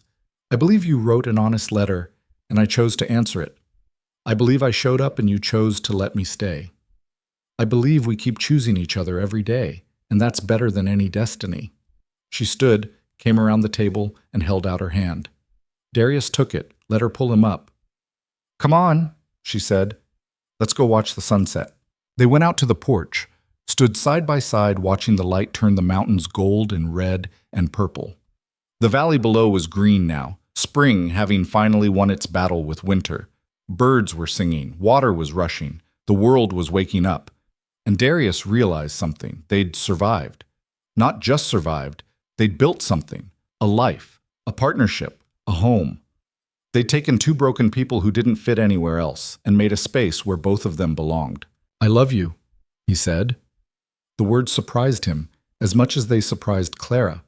She turned, staring at him. What? I love you, Darius repeated. I didn't plan to say it, didn't even know I felt it until just now. But I do. I love you. Clara's eyes were very bright. You don't have to say that. I know, but it's true. He turned to face her fully. I love you. Not because you stayed, not because you're useful, not because you make good coffee. I love you because you're you, because you're stubborn and opinionated and too tall and too loud and exactly right for this place, for me. Clara opened her mouth, closed it, looked away, looked back. I don't know what to say to that. You don't have to say anything. Yes, I do. Because... She stopped, took a breath. Because I love you too. Even though I said I wasn't looking for love, even though I came here for practical reasons, I love you. You're difficult and silent and rough around the edges, and you're the best man I've ever known. They stood there on the porch as the sun disappeared and the stars came out. Two people who'd been told their whole lives they were too much. And Darius thought about how wrong everyone had been. They weren't too much. They were exactly enough for each other. Clara moved first, closing the distance between them, and Darius met her halfway. Their kiss was awkward at first. Neither of them had much practice, and they bumped noses before getting the angle right. But then it settled, became something real and warm and true, and Darius felt something in his chest crack open and spill out. Hope, joy, love. All the things he thought he wasn't allowed to have. When they finally broke apart, Clara was smiling, a real smile, wide and genuine. Took you long enough, she said. Took both of us, Darius corrected. Fair point. She took his hand. Come inside. It's getting cold. They went inside, and that night for the first time, Darius didn't sleep in his room, and Clara in hers. They shared the bed in the back room, lying close in the dark, and Darius listened to her breathing and thought about how much had changed. 6 months ago, he'd been alone. Now he had a wife he loved, a wife who loved him back. It felt like a miracle, except miracles were things that happened to you, and this was something they'd built, deliberately, carefully, with work and honesty, and the decision to keep choosing each other even when it was hard, especially when it was hard. Darius? Clara's voice in the darkness. Yeah? Thank you for writing that letter. Thank you for answering it. She shifted closer, and he wrapped his arm around her, and they fell asleep like that, together. May turned the mountain green. Wildflowers exploded across the meadows, lupine and paintbrush and columbine in colors so bright they hurt to look at. The aspen trees leafed out, turning the slopes chartreuse. Bears came down from the high country, newly awake, and Darius had to run one off from the cabin twice. Clara started her garden, turning over the earth in a patch of flat ground near the cabin. She planted potatoes, carrots, beans, squash, practical things that would grow in the short mountain summer. Darius helped when she asked, but mostly he watched, fascinated by the way she worked the soil like she knew its secrets. My mother taught me, Clara said, catching him watching, said a woman who could grow food could survive anything. Was she right? Clara looked around at the garden, the cabin, the mountains. Seems like it. They were planting the last of the bean seeds when Clara said, "I'm late." Darius looked up. For what? Not late for something. Late. My monthly. Clara sat back on her heels, dirt on her hands and face. I'm 2 weeks late. It took Darius a moment to understand. Then his heart started hammering. You think? I don't know. Maybe. Too early to tell for sure. Clara went back to planting, but he could see her hands shaking slightly. Could just be stress, or the altitude, or Clara. She stopped, looked at him. If you are, he said carefully. How do you feel about it? Terrified, Clara said immediately. Then she laughed, shaky, and excited, and completely unprepared, and, I don't know, happy, I think, underneath the terror. Darius reached across the garden bed, took her dirty hand in his. We can do this. Can we? Really? Clara's voice was smaller than he'd ever heard it. I don't know anything about babies. What if I'm terrible at it? What if something goes wrong? We're so far from any doctor, any help. Hey, Darius squeezed her hand. One thing at a time. First, we find out if you're actually pregnant. Then we figure out the rest. How? Same way we figured out everything else. Together. Clara let out a breath. Together. Together. They went back to planting, but the word hung between them now. Baby. The possibility of it, the weight of it, the complete transformation it would bring. That night, lying in bed, Clara said, I'm scared. Me too. Really? Are you kidding? Darius turned to face her in the dark. I'm terrified.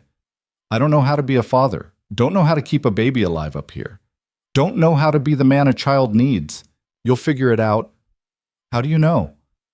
Because you figured out how to be a husband. Clara's hand found his in the darkness. You weren't good at it at first. Neither was I. But we learned. We'll learn this too. What if we can't? Then we'll fail together. Her voice was steady, certain. But we won't fail. We're too stubborn for that. Darius thought about that. About stubbornness being a strength. About two people who refused to quit building a life neither of them had expected. All right, he said finally. We'll do it. We'll do it, Clara echoed. 3 weeks later, there was no question anymore. Clara was pregnant. She was sick every morning, throwing up in the basin while Darius held her hair and felt completely useless. She couldn't stand the smell of coffee, which was devastating for both of them. She cried at strange things, the way the light hit the mountains, a bird singing outside the window, Darius bringing her flowers from the meadow. I hate this, she said one morning after being sick. I hate feeling weak. You're not weak, you're growing a person. I'm throwing up in a basin. That's the definition of weak. No. Darius knelt beside her, wiping her face with a cool cloth. Weak would be giving up. You're still working, still taking care of things, still being you. That's strength. Clara looked at him, eyes red from crying and throwing up. You're getting good at this. At what? Saying the right thing. She took the cloth from him. Keep it up. The minister came in early June as promised. His name was Reverend Walsh, and he was younger than Darius expected, maybe 40, with kind eyes and a sense of humor about the difficulty of the climb. You two already married, I hear, he said over dinner that first night. December, Darius confirmed. On the porch, Clara added. Just us. Walsh smiled. That's more than a lot of marriages get. Honesty and intention. The rest is just paperwork. We want the paperwork, Clara said, for the baby. Walsh's eyebrows went up. Congratulations. Thank you, Clara said. Now, can we get this done? I'm exhausted and I'd like to go to bed. They did the ceremony the next morning. Quick, simple, legal. Walsh read from a book. They said the words, signed the papers. It took less than an hour. When it was done, Walsh said, Any different? Darius looked at Clara. She shrugged. No, Darius said, same as before. Good answer. Walsh packed up his book. Marriage isn't about the ceremony. It's about the days after. Sounds like you two have already figured that out. After Walsh left, riding back down the trail toward Helena, Clara said, Twice married now. Third time's the charm, Darius suggested. She laughed. Let's hope we don't need a third time. They stood on the porch, watching the minister disappear into the trees, and Darius thought about the path they'd taken. 2 ceremonies, months apart, one in winter and one in spring. One for themselves and one for the world.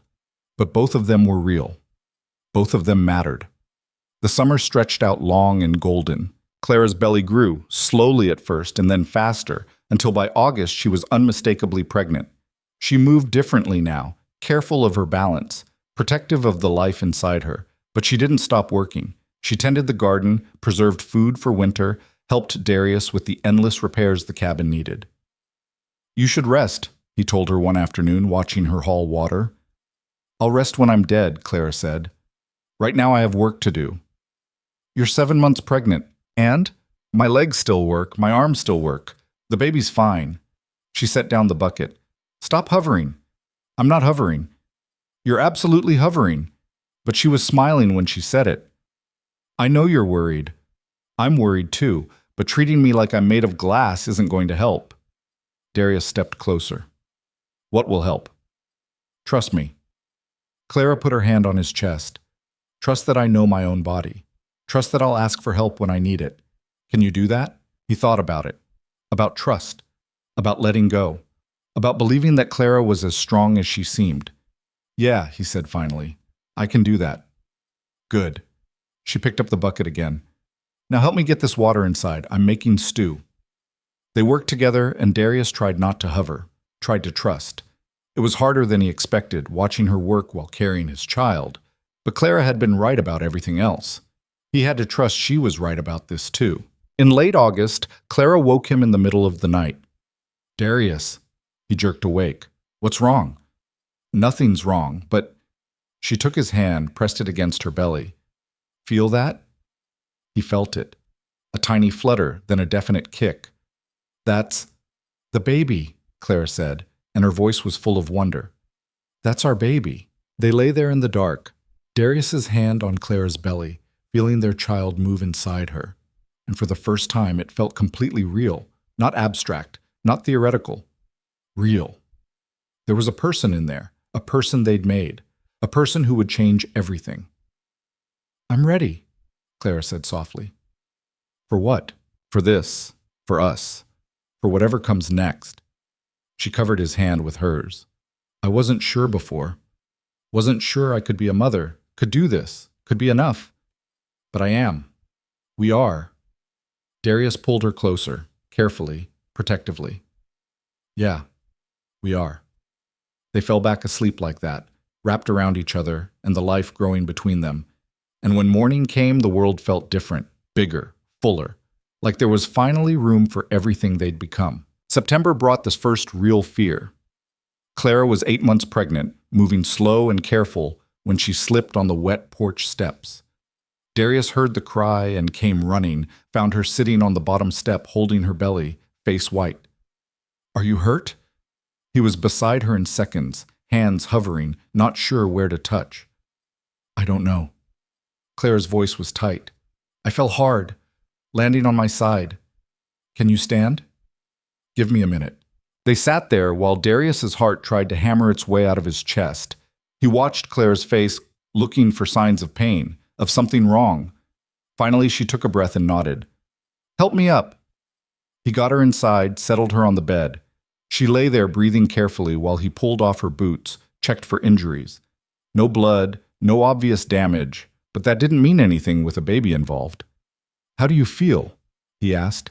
"Scared," Clara admitted. "What if I hurt the baby?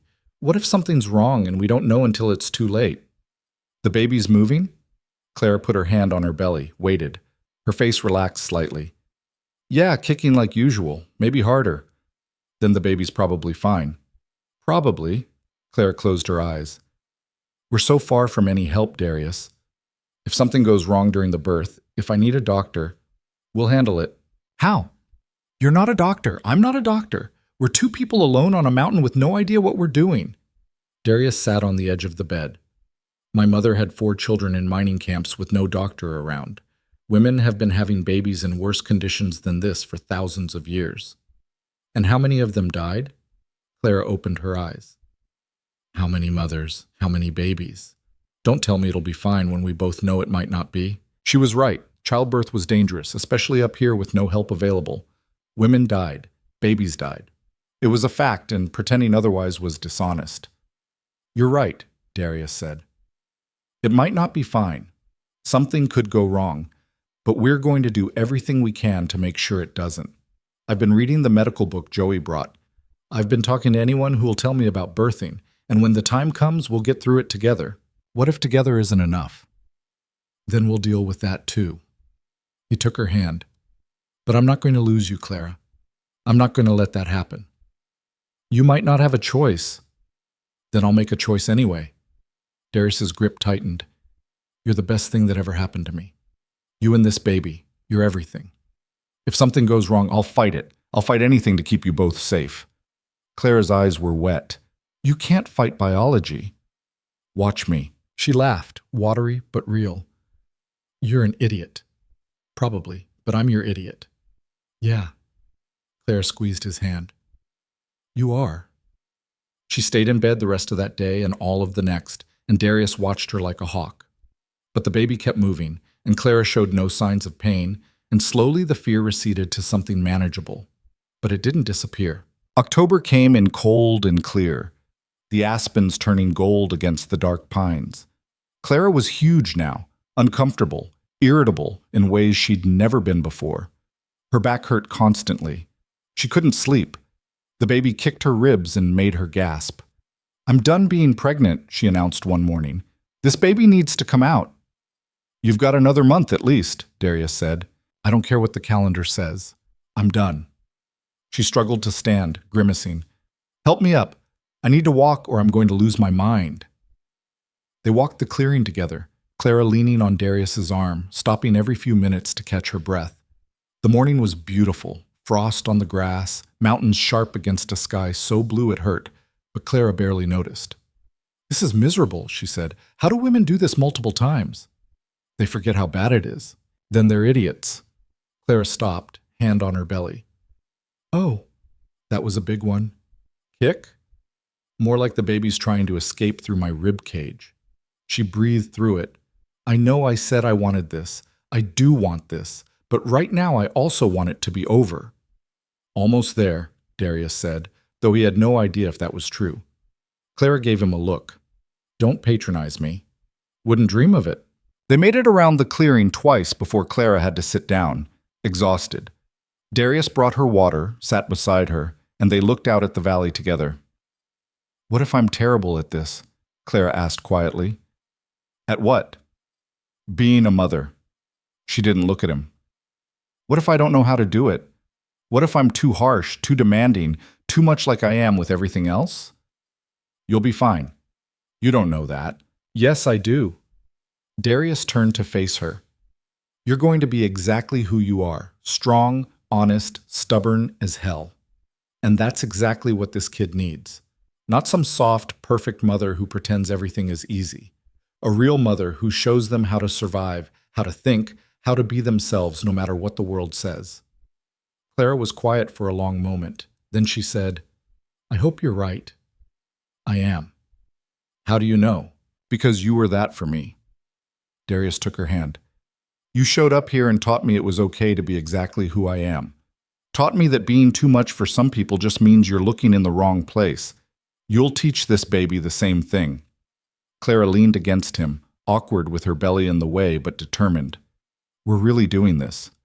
Yeah, we really are. That night, Clara's water broke. Darius woke to her shaking his shoulder, voice tight with pain, and something that might have been panic. Darius, it's time. He was on his feet before he was fully awake, heart racing. You're sure? My water broke. I'm having contractions. I'm pretty sure. Clara was gripping the bedpost, breathing hard. Get the supplies ready, and don't panic. I'm not panicking. You're absolutely panicking.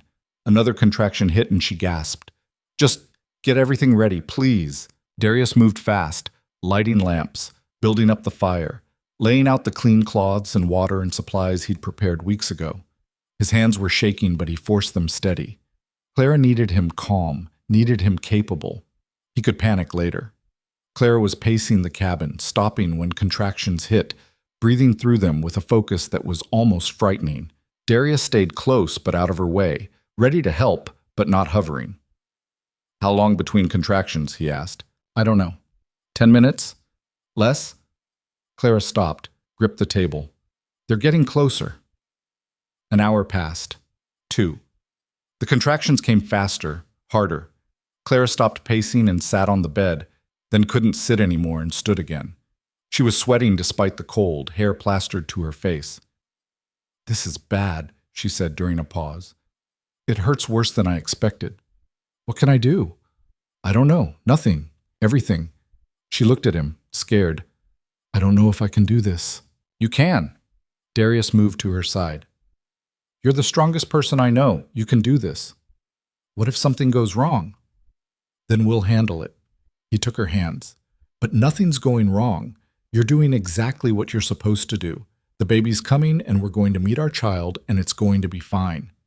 Clara nodded, but he could see the fear in her eyes. Could feel it in himself, threatening to swallow him whole. Another contraction hit, and Clara cried out, a sound he'd never heard from her before. It tore through Darius like a blade. The hours blurred together. Dawn came, gray and cold. The contractions were constant now, barely any break between them. Clara was exhausted, sobbing between waves of pain, and Darius felt completely helpless. "I can't," she gasped. "I can't do this anymore." "You have to. Baby's almost here." "How do you know?" "I don't. But you're close. I can feel it." He was lying. He had no idea how close she was, had no idea what he was doing, had no idea if any of this was normal or if something was terribly wrong. But Clara needed him to be certain, so he was certain. Another hour. The sun climbed higher, and finally, Clara said, "I need to push." "Then push." "I'm scared." "I know. Push anyway." She pushed, and the sound she made was raw and primal and full of effort. Darius stayed with her, holding her up when she needed it, wiping her face, telling her she was doing great even though he was terrified. "I can see the head," he said, and his voice cracked. "Is it okay? Is the baby okay?" "Baby looks perfect." He had no idea if that was true, but the head was there, dark hair matted with fluid, and that had to be good. "Keep pushing." Clara pushed again, and Darius watched his child being born into his hands. Head, then shoulders, then the whole small, slippery body tumbling out in a rush of fluid and blood. For one terrible moment, the baby didn't move, didn't breathe. Darius's heart stopped. Then the baby gasped, coughed, and let out a wail that was the most beautiful sound he'd ever heard. "Is it?" Clara was trying to sit up, exhausted and desperate. "Is the baby okay?" "She's perfect." Darius was crying, he realized. Actually crying. "We have a daughter." He cleaned the baby quickly, hands shaking, then wrapped her in a soft cloth and handed her to Clara. Clara took their daughter with trembling hands, staring down at the small red face, the dark hair, the tiny fingers curling and uncurling. "Hello," Clara whispered. "Hello, little one." The baby stopped crying, seemed to focus on Clara's voice, and Darius watched his wife and daughter together and felt something in his chest crack wide open. This was his family, his. After everything, after being alone, after being told he was too much, after 5 women who'd run and a lifetime of not fitting anywhere, he had this. A wife who loved him, a daughter who was perfect, a family. "What do we name her?" Clara asked, not looking away from the baby. Darius hadn't thought about names, hadn't let himself think that far ahead. "What do you want to name her?" he asked. Clara was quiet, studying their daughter. "Rose, after my mother." "Rose Vane," Darius tried it out. "I like it." "Rose Eleanor Vane," Clara corrected. "After both our mothers." Darius felt his throat tighten. His mother had been gone for 30 years, but Clara remembered. Remembered him telling her about Eleanor Vane, who'd disappeared when he was 9, who he'd barely known but never forgotten. "Yeah," he managed. "Rose Eleanor Vane." Clara finally looked up at him, tears streaming down her face. "We did it. You did it. You were amazing. We did it together." She held out her free hand and Darius took it. "Come here. Meet your daughter properly." He sat on the bed beside them, looked down at the small face already changing from red to pink, the dark eyes trying to focus, the perfect tiny features. Rose yawned, a huge yawn for such a small mouth, and made a little sound of contentment. She's so small, Darius said. She's perfect, Clara corrected. Look at her fingers. Look at her ears. She's absolutely perfect. And she was. Despite all of Darius's fears, despite the isolation and the danger and everything that could have gone wrong, she was perfect. They sat there as the morning light strengthened, the three of them together for the first time. And Darius thought about the path that had led here, about two people who'd been unwanted finding each other, about a winter that had tested them and a spring that had given them hope, about learning to be honest, to be partners, to be exactly who they were without apology, about building something real. "What are you thinking?" Clara asked softly. "That I'm the luckiest man alive," Darius said. "Luckiest how?" "You live on a mountain, married a difficult woman, and just delivered your own baby in a cabin with no help." "Exactly." He kissed her forehead. "Luckiest man alive." Clara smiled, exhausted but genuine. "You're an idiot." "Your idiot." "My idiot," she agreed. Rose made another small sound, and they both looked down at her, transfixed. The next weeks were chaos. Rose cried constantly, it seemed, though Clara assured him all babies cried. She fed every 2 hours, day and night, leaving Clara exhausted and Darius feeling useless. The cabin that had felt spacious now felt cramped, filled with the sounds of an infant who needed constant attention. Darius had never been so tired in his life. "How do people do this?" he asked one morning after the 4th night in a row, with almost no sleep. "I have no idea," Clara said, trying to get Rose to latch. "But apparently they do, because the world is full of people. Maybe they're all just lying about how hard it is." "Definitely lying." Clara finally got Rose feeding and collapsed back against the pillows. "This is the hardest thing I've ever done, and I once taught 30 students in a one-room schoolhouse with no supplies. You want help? You? Unless you can feed her, no." But Clara softened the words with a smile. "Just keep bringing me water and food, and tell me I'm not failing at this." "You're not failing. You're keeping her alive." "That's a pretty low bar." "It's the most important bar." Darius sat on the edge of the bed. "She's growing. She's healthy. You're doing everything right." Clara looked down at Rose, nursing with single-minded determination. "She's so demanding, never satisfied, always wanting more. Wonder where she gets that from." "Shut up." But Clara was smiling. "Fine, she's like me. That's fine. The world can handle another difficult woman." "The world needs another difficult woman," Darius corrected.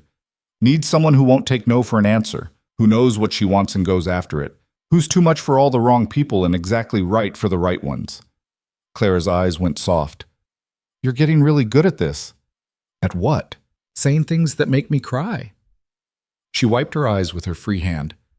"Stop it. I'm emotional enough as it is." But she was smiling, and Darius counted that as a victory. By November, they'd found a rhythm. Rose still woke constantly, still demanded attention, but they'd learned to work around it. Clara would feed her while Darius made breakfast. Darius would hold her while Clara napped.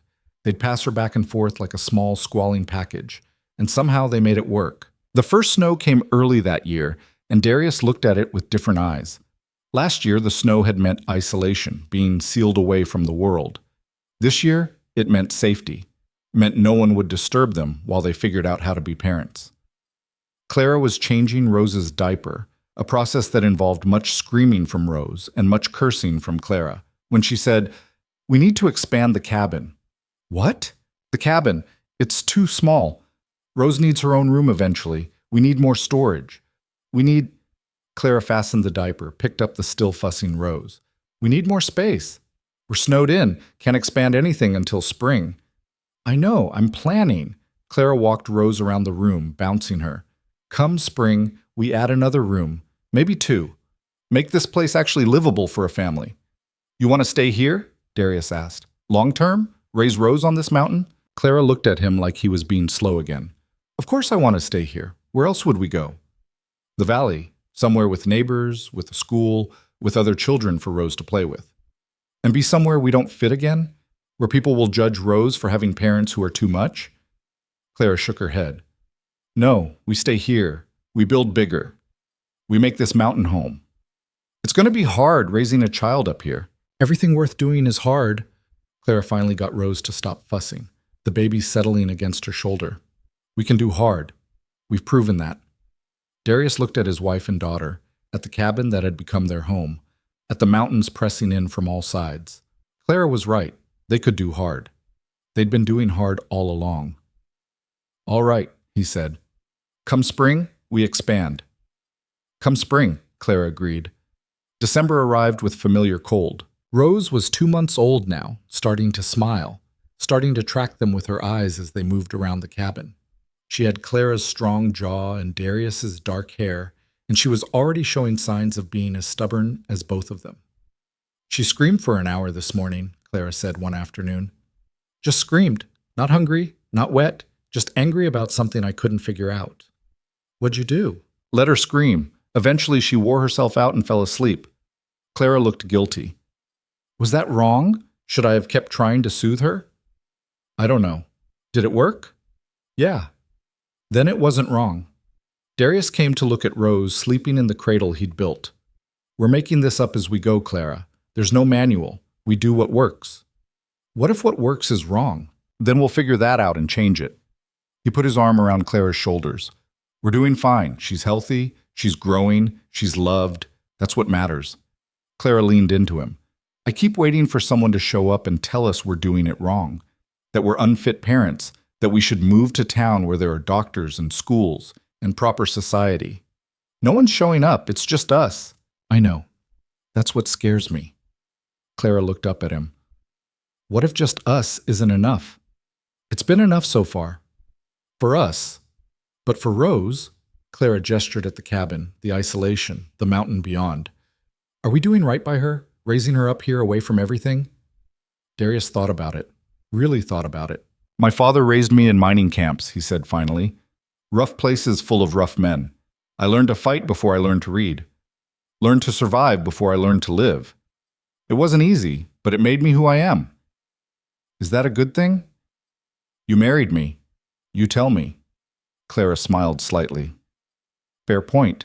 Rose is going to grow up different, Darius continued. She's going to grow up strong, independent, capable. She's going to know how to survive, how to work, how to think for herself. That's not a bad thing. But what about friends, school, normal childhood things? We'll figure it out. Maybe we take her to the valley sometimes.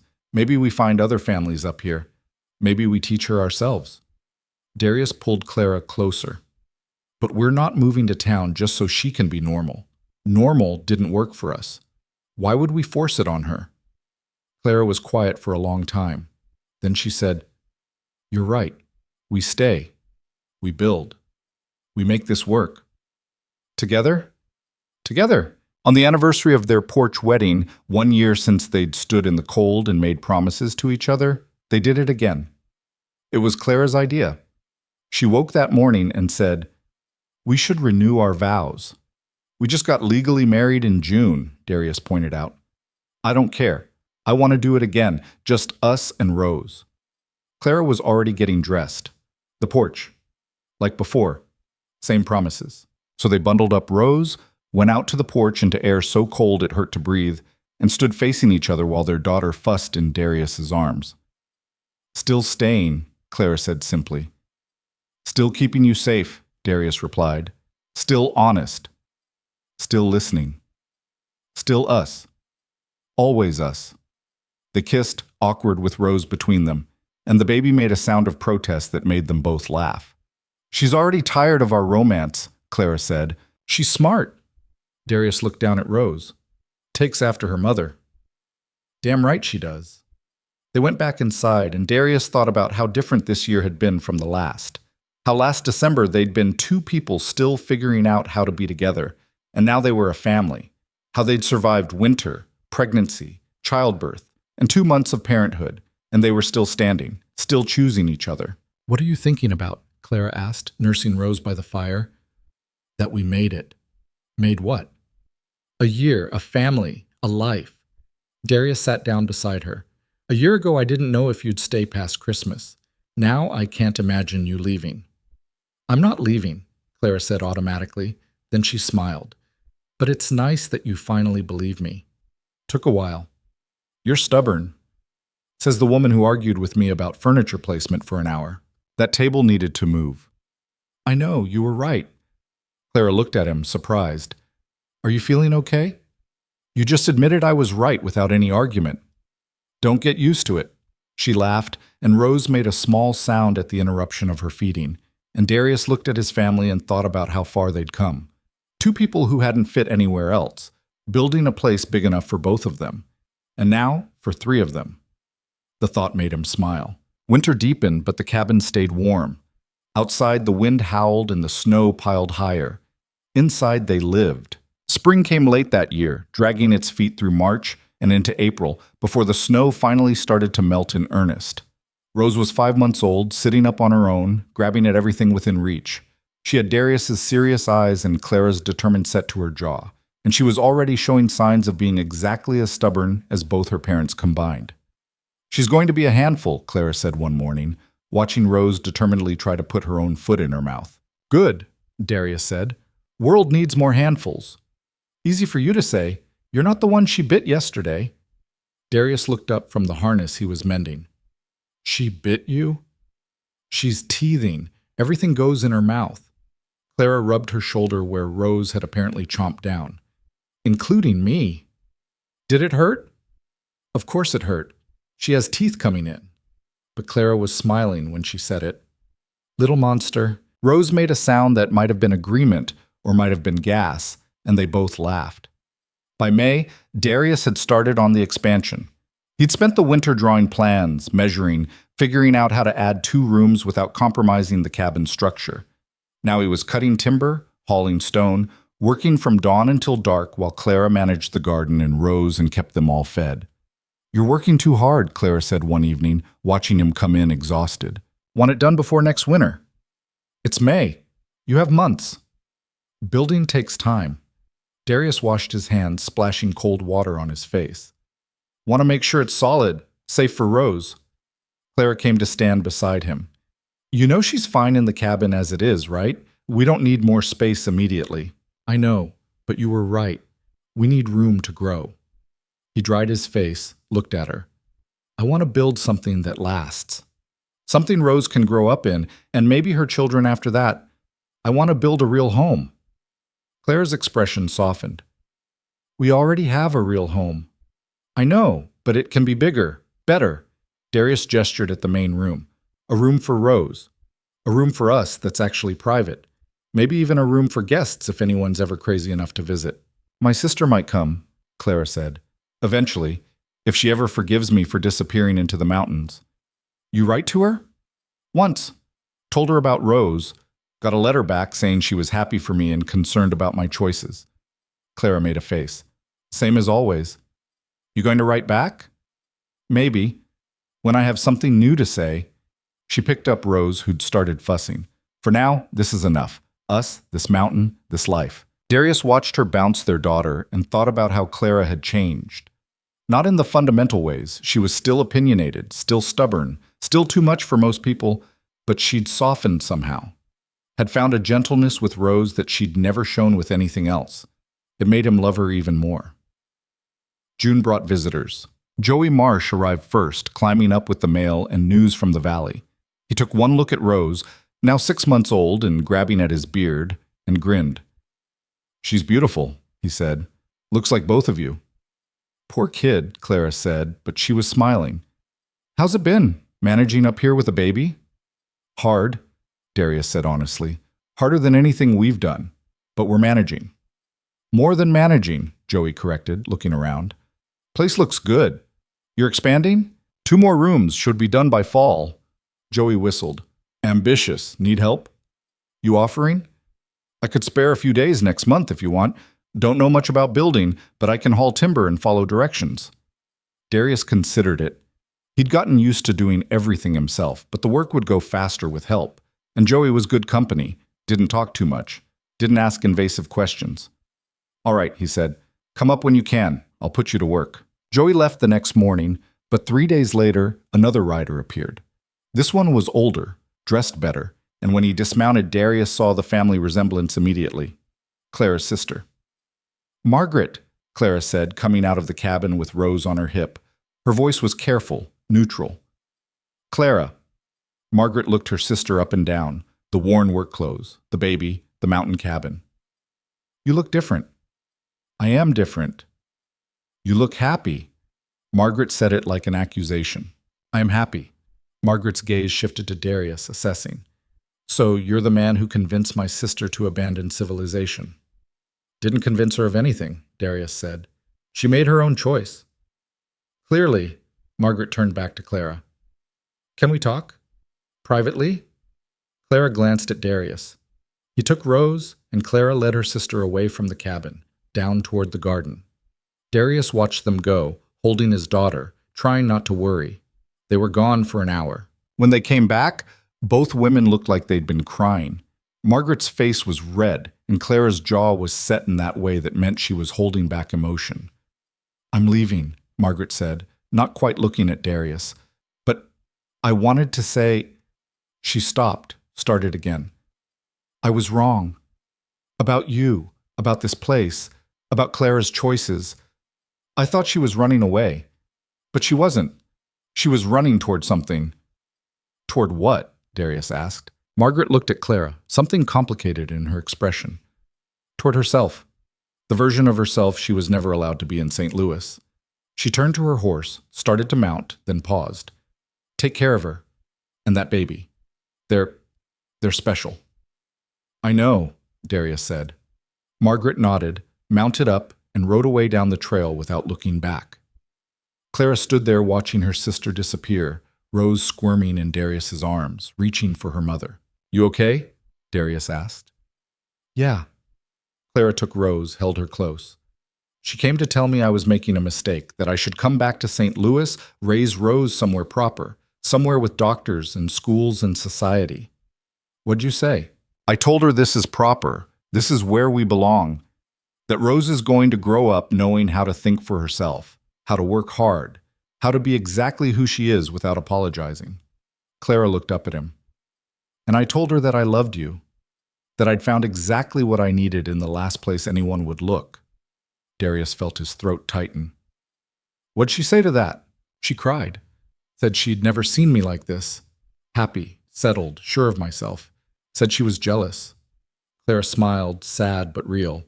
Then she said she was glad I found it, even if she didn't understand it. Think she'll come back? Maybe, someday, when she's ready to see that there's more than one way to live. Clara shifted Rose to her other hip. But it doesn't matter. We're here, we're staying, and we're building something that fits us. That night, after Rose was asleep, Clara said, I need to tell you something. Darius looked up from the plans he was studying. Yeah? I'm pregnant again. The words hung in the air between them. You're sure? Darius asked. Pretty sure. Same signs as last time. Tired, sick in the mornings, can't stand the smell of coffee. Clara sat down across from him. I know it's fast. Rose isn't even a year old yet, but it's happening, Darius finished. Yeah, it's happening. Clara looked at him, trying to read his expression. How do you feel about it? Darius thought about it. About another pregnancy, another birth, another child to keep alive on this mountain, about the work and the fear and the exhaustion, about their family growing. Terrified, man, he said honestly. And happy. Same as last time. Clara's shoulders relaxed. Yeah, me too. We can do this, Darius said. We did it once. We can do it again. Twice is different from once. Everything's different from what comes before it. He reached across the table, took her hand. But we'll figure it out, same as we always do. Together? Always together. Summer passed in a blur of work. Darius pushed to get the expansion finished before Clara got too pregnant to help. Joey came up twice, spending a week each time hauling timber and hammering nails. By August, the frame was up. By September, the roof was on. By October, they had 2 new rooms, one for Rose, one for them, and the main cabin felt twice as big. Clara was 5 months pregnant by then, showing but still working in the garden, still taking care of Rose, still managing everything with the same relentless energy she'd always had. You need to rest, Darius told her one afternoon, watching her haul water. I'll rest when I'm dead, Clara said, same as always. You're pregnant. I'm aware. Doesn't mean I'm helpless. She set down the bucket, hand on her belly. This one's different from Rose, quieter. Doesn't kick as much. That a good thing? I don't know. Maybe. Clara looked at him. I'm scared it means something's wrong. Is the baby moving at all? Yeah, just less. Different. Then the baby's probably fine. Not all babies are the same. I know, but... Clara stopped. What if something goes wrong this time? What if we're not as lucky? It was the fear they'd both been carrying since she told him. The knowledge that they'd gotten through one pregnancy and birth successfully, but that didn't guarantee a second time. Then we'll handle it, Darius said, same as we handled everything else. But we're not going to assume the worst. We're going to trust that this baby is fine, and we're going to prepare the best we can. Clara nodded, but the worry didn't leave her eyes. Rose turned 1 in October, and they celebrated with a cake Clara made from precious sugar and eggs. Rose smashed her face into it, getting more on herself than in her mouth, and they both laughed until they cried. Can't believe she's 1 already, Clara said, cleaning cake out of Rose's hair. Can't believe we kept her alive this long, Darius said. Don't say that. You'll jinx it. You don't believe in jinxes. I don't believe in a lot of things until they happen to me. Clara got Rose mostly clean, set her down to toddle around the cabin. She's walking now, talking soon. Growing up too fast. That's what children do. I know, but I want to hold on to this, onto her being small, being ours, being just... Clara gestured helplessly. This. Darius understood. He felt it too. The fear that time was moving too fast, that they'd blink and Rose would be grown, that these moments were slipping away even as they lived them. We've got time, he said, and we've got another one coming. You'll have a baby to hold soon enough. That's not the same as holding Rose. No, but it's something. Darius pulled Clara close, awkward with her belly between them. We're building a family, a real family. That's more than either of us thought we'd have. Clara leaned into him. Yeah, it is. The second baby came in February, during another brutal storm. Darius had been preparing for months, more supplies, more knowledge, more confidence than last time. But when Clara's water broke in the middle of the night with the wind screaming outside, all his preparation fled. Not again, Clara said, half laughing, half crying. Why do they always come during storms? Babies don't care about weather, Darius said, already moving, already getting ready. This birth was different from Rose's. Faster, for one thing. Clara went from first contraction to pushing in 6 hours instead of the endless day Rose had taken. But harder too, more painful, and Clara screamed in a way she hadn't with Rose. Something's wrong, she gasped between contractions. This doesn't feel right. What's wrong? I don't know, just different. Worse. She gripped his hand so hard he thought bones might break. What if... Nothing's wrong, Darius said with more confidence than he felt. You're just remembering Rose. This baby is different. That's all. But when the baby finally came, another girl, smaller than Rose had been, she didn't cry right away. Darius's heart stopped. He cleaned her quickly, rubbed her back, trying to stimulate breath. Nothing. The baby was limp, silent, terrifyingly still. Darius? Clara's voice was sharp with fear. Why isn't she crying? He didn't answer, kept working, kept trying, kept refusing to accept what his eyes were telling him. And then, finally, the baby gasped, choked, started to wail. Darius nearly collapsed with relief. She's okay, he managed. She's okay. He handed the baby to Clara, who took her with shaking hands. This daughter was tinier than Rose, more delicate looking, with a fuzz of lighter hair and features that seemed more Clara than Darius. Hello, Clara whispered, tears streaming down her face. Hello, little fighter. What do we name her? Darius asked when his voice worked again. Clara looked down at their daughter, this baby who'd scared them both, who'd fought her way into the world in breath and life. Jane, she said, after my grandmother. The only person who ever told me it was okay to be too much. Jane Vane, Darius said. I like it. Jane Rose Vane, Clara corrected, after her sister. And just like that, they were 4. The next months were chaos. Rose was 1.5, into everything, demanding constant attention. Jane was a difficult baby, colicky, crying for hours, hard to soothe. Clara was exhausted, running on almost no sleep, trying to manage 2 children who both needed her. Darius had never felt so helpless. He'd take Rose outside when the weather allowed, let Clara have time alone with Jane. He'd walk Rose around the clearing until she fell asleep on his shoulder, tell her stories about the mountains, about the animals, about her mother who was the strongest person he'd ever met. "Mama?" Rose would say, the word still new and uncertain.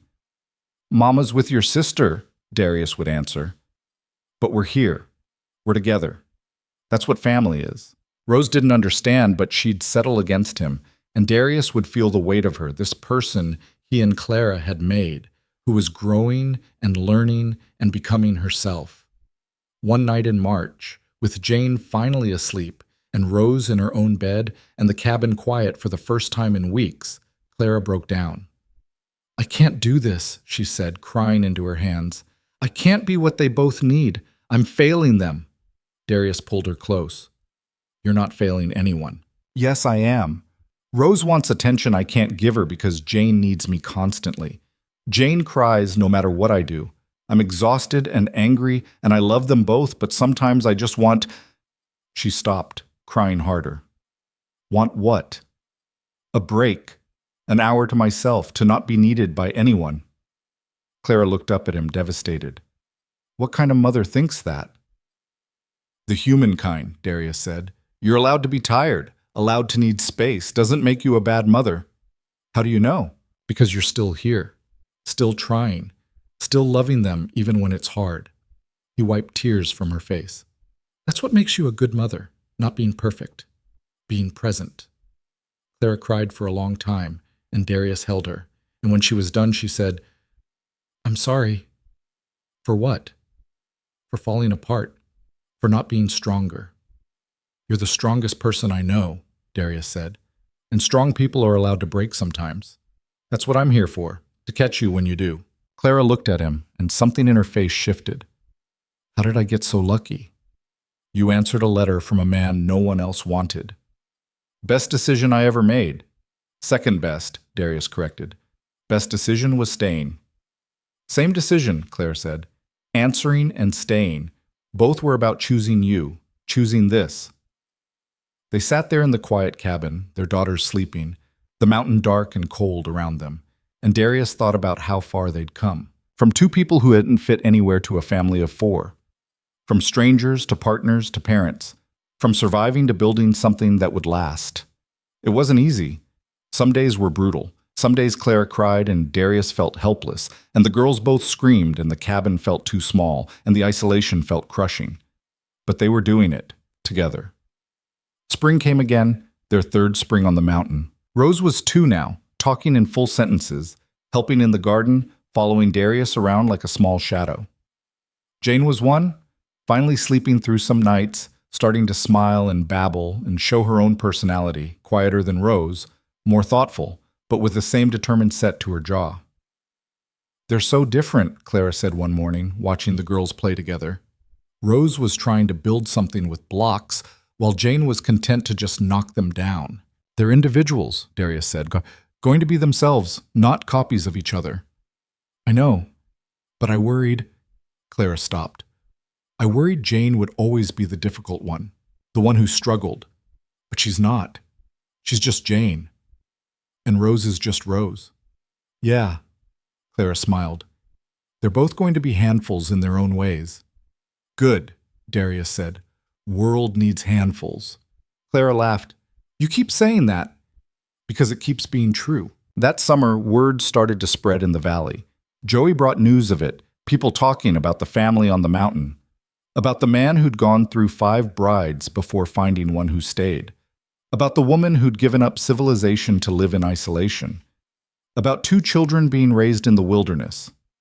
"They think you're crazy," Joey said over dinner. "Both of you." "Let them," Clara said, unbothered. "They're also saying you're doing something special up here." Joey glanced at the girls playing by the fire. "Raising children who aren't afraid, who know how to work, who are exactly themselves." "They're 2 in 1, Darius said. "Bit early to know what they're going to be."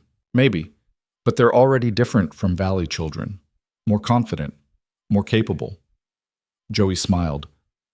"Word is, if you can survive up here, if you can make it work, Then maybe there's hope for the rest of us who don't fit the normal mold.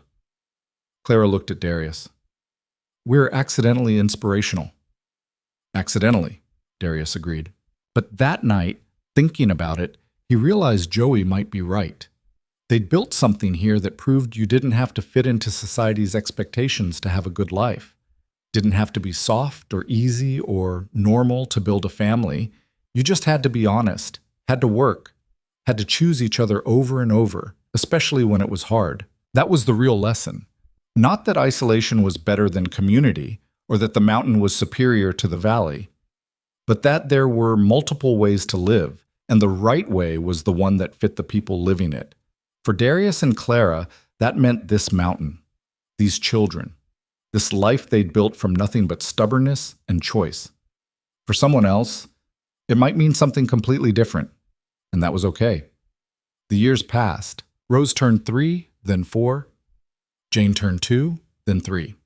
They grew like wildflowers, strong, resilient, uniquely themselves. Rose was bold and loud, asking constant questions, demanding to know how everything worked. Jane was quieter, but just as determined, watching and learning and figuring things out on her own. Darius taught them to track animals, to read weather, to move through the mountains safely. Clara taught them to read books, to think critically, to argue their points with logic instead of emotion. They're going to be impossible as teenagers, Clara said one evening, watching Rose argue with Jane about the proper way to stack firewood. They're impossible now, Darius said. True, but at least they're interesting. And they were.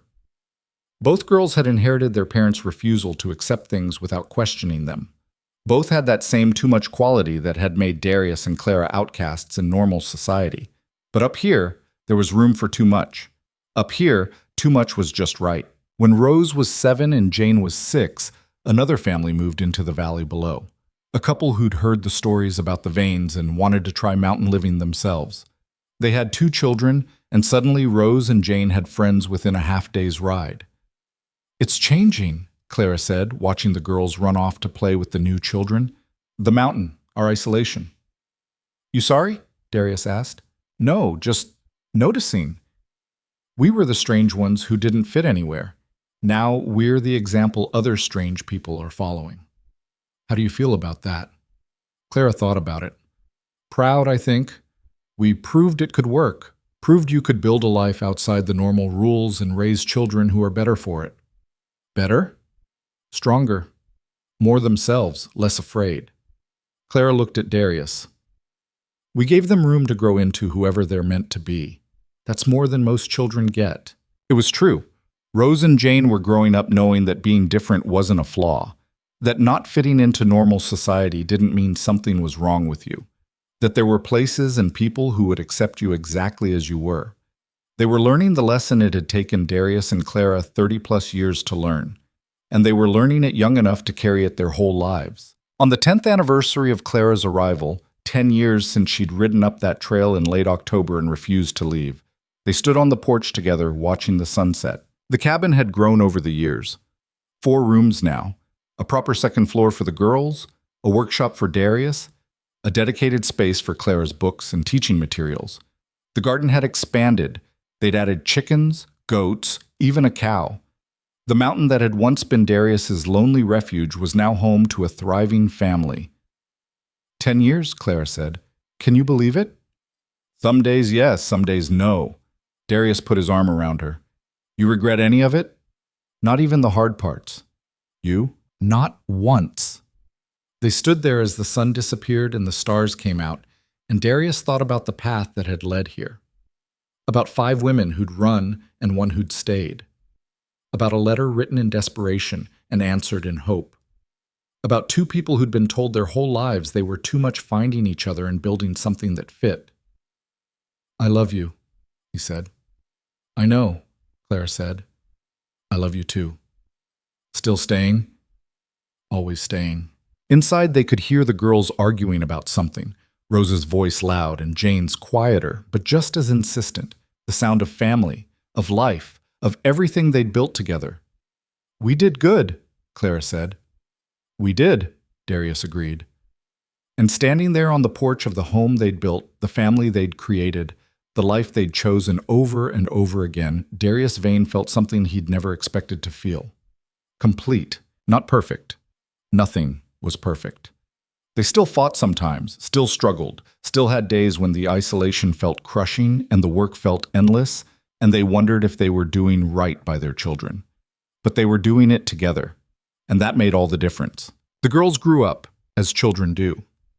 Rose became a teacher herself, drawn to the same calling her mother had once followed, but doing it her own way, taking students into the mountains, teaching them about the world through experience rather than books alone. Jane became a naturalist, spending weeks at a time tracking animals through the high country, drawing and documenting and understanding the wilderness in ways that made even Darius proud. Both of them stayed in Montana. Both of them built lives that fit them, instead of trying to fit lives that already existed. And both of them knew, because their parents had taught them, that being too much for some people just meant you were looking in the wrong place, that there was room in the world for everyone, if you were willing to build the space yourself. Darius and Clara grew old on that mountain. Their hair went gray, then white. Their hands grew gnarled with arthritis. Their movements slowed. But they stayed because this was home, and they'd promised each other they were staying. On a cold October morning, 30 years after Clara first arrived, she said, "I want to be buried here." Darius looked up from the fire he was building. "What? When I die? I want to be buried on this mountain, not in some valley cemetery. Here." Clara gestured at the peaks beyond. "This is where I fit. This is where I want to stay." "You're not dying. Not today. But someday." Clara came to sit beside him. "And when I do, I want to stay here. With you. With the mountain. With everything we built." "All right," Darius said. "Here. You too?" "Of course me too. Where else would I go?" Clara smiled, and Darius saw the girl she'd been, the one who'd ridden up that trail refusing to run, who'd taken one look at his isolation and said, "Good," who'd stayed through everything because staying was what you did when you found where you belonged. "I'd do it again," Clara said. "All of it. Every hard moment, every fight, every time I thought I couldn't keep going. I'd do it all again for this." "Me too," Darius said, and he meant it. Because what they'd built here wasn't just a home, or a family, or a life. It was proof that the world was bigger than anyone told you, that there was room for people who didn't fit the mold, that being too much wasn't a flaw. It was just being yourself in a world that wanted you smaller. And sometimes, if you were lucky enough, stubborn enough, brave enough to keep looking, you'd find someone else who was too much in exactly the right way. Someone who'd look at your rough edges and your isolation and your refusal to bend, and instead of running, they'd say, "Good." Someone who'd stay. The story of Darius and Clara Vane became legend in the Montana highlands. People told it to their children, their grandchildren, pointing up at the mountain where two people who'd been unwanted everywhere else had built something that lasted. Not because it was easy, not because it was perfect, but because it was true. And in the end, truth was the only thing worth building on. On that mountain, in that cabin carved from rock and stubbornness and choice, two people had found what everyone searches for. A place big enough to hold them exactly as they were. A place where too much was just right. A place called home.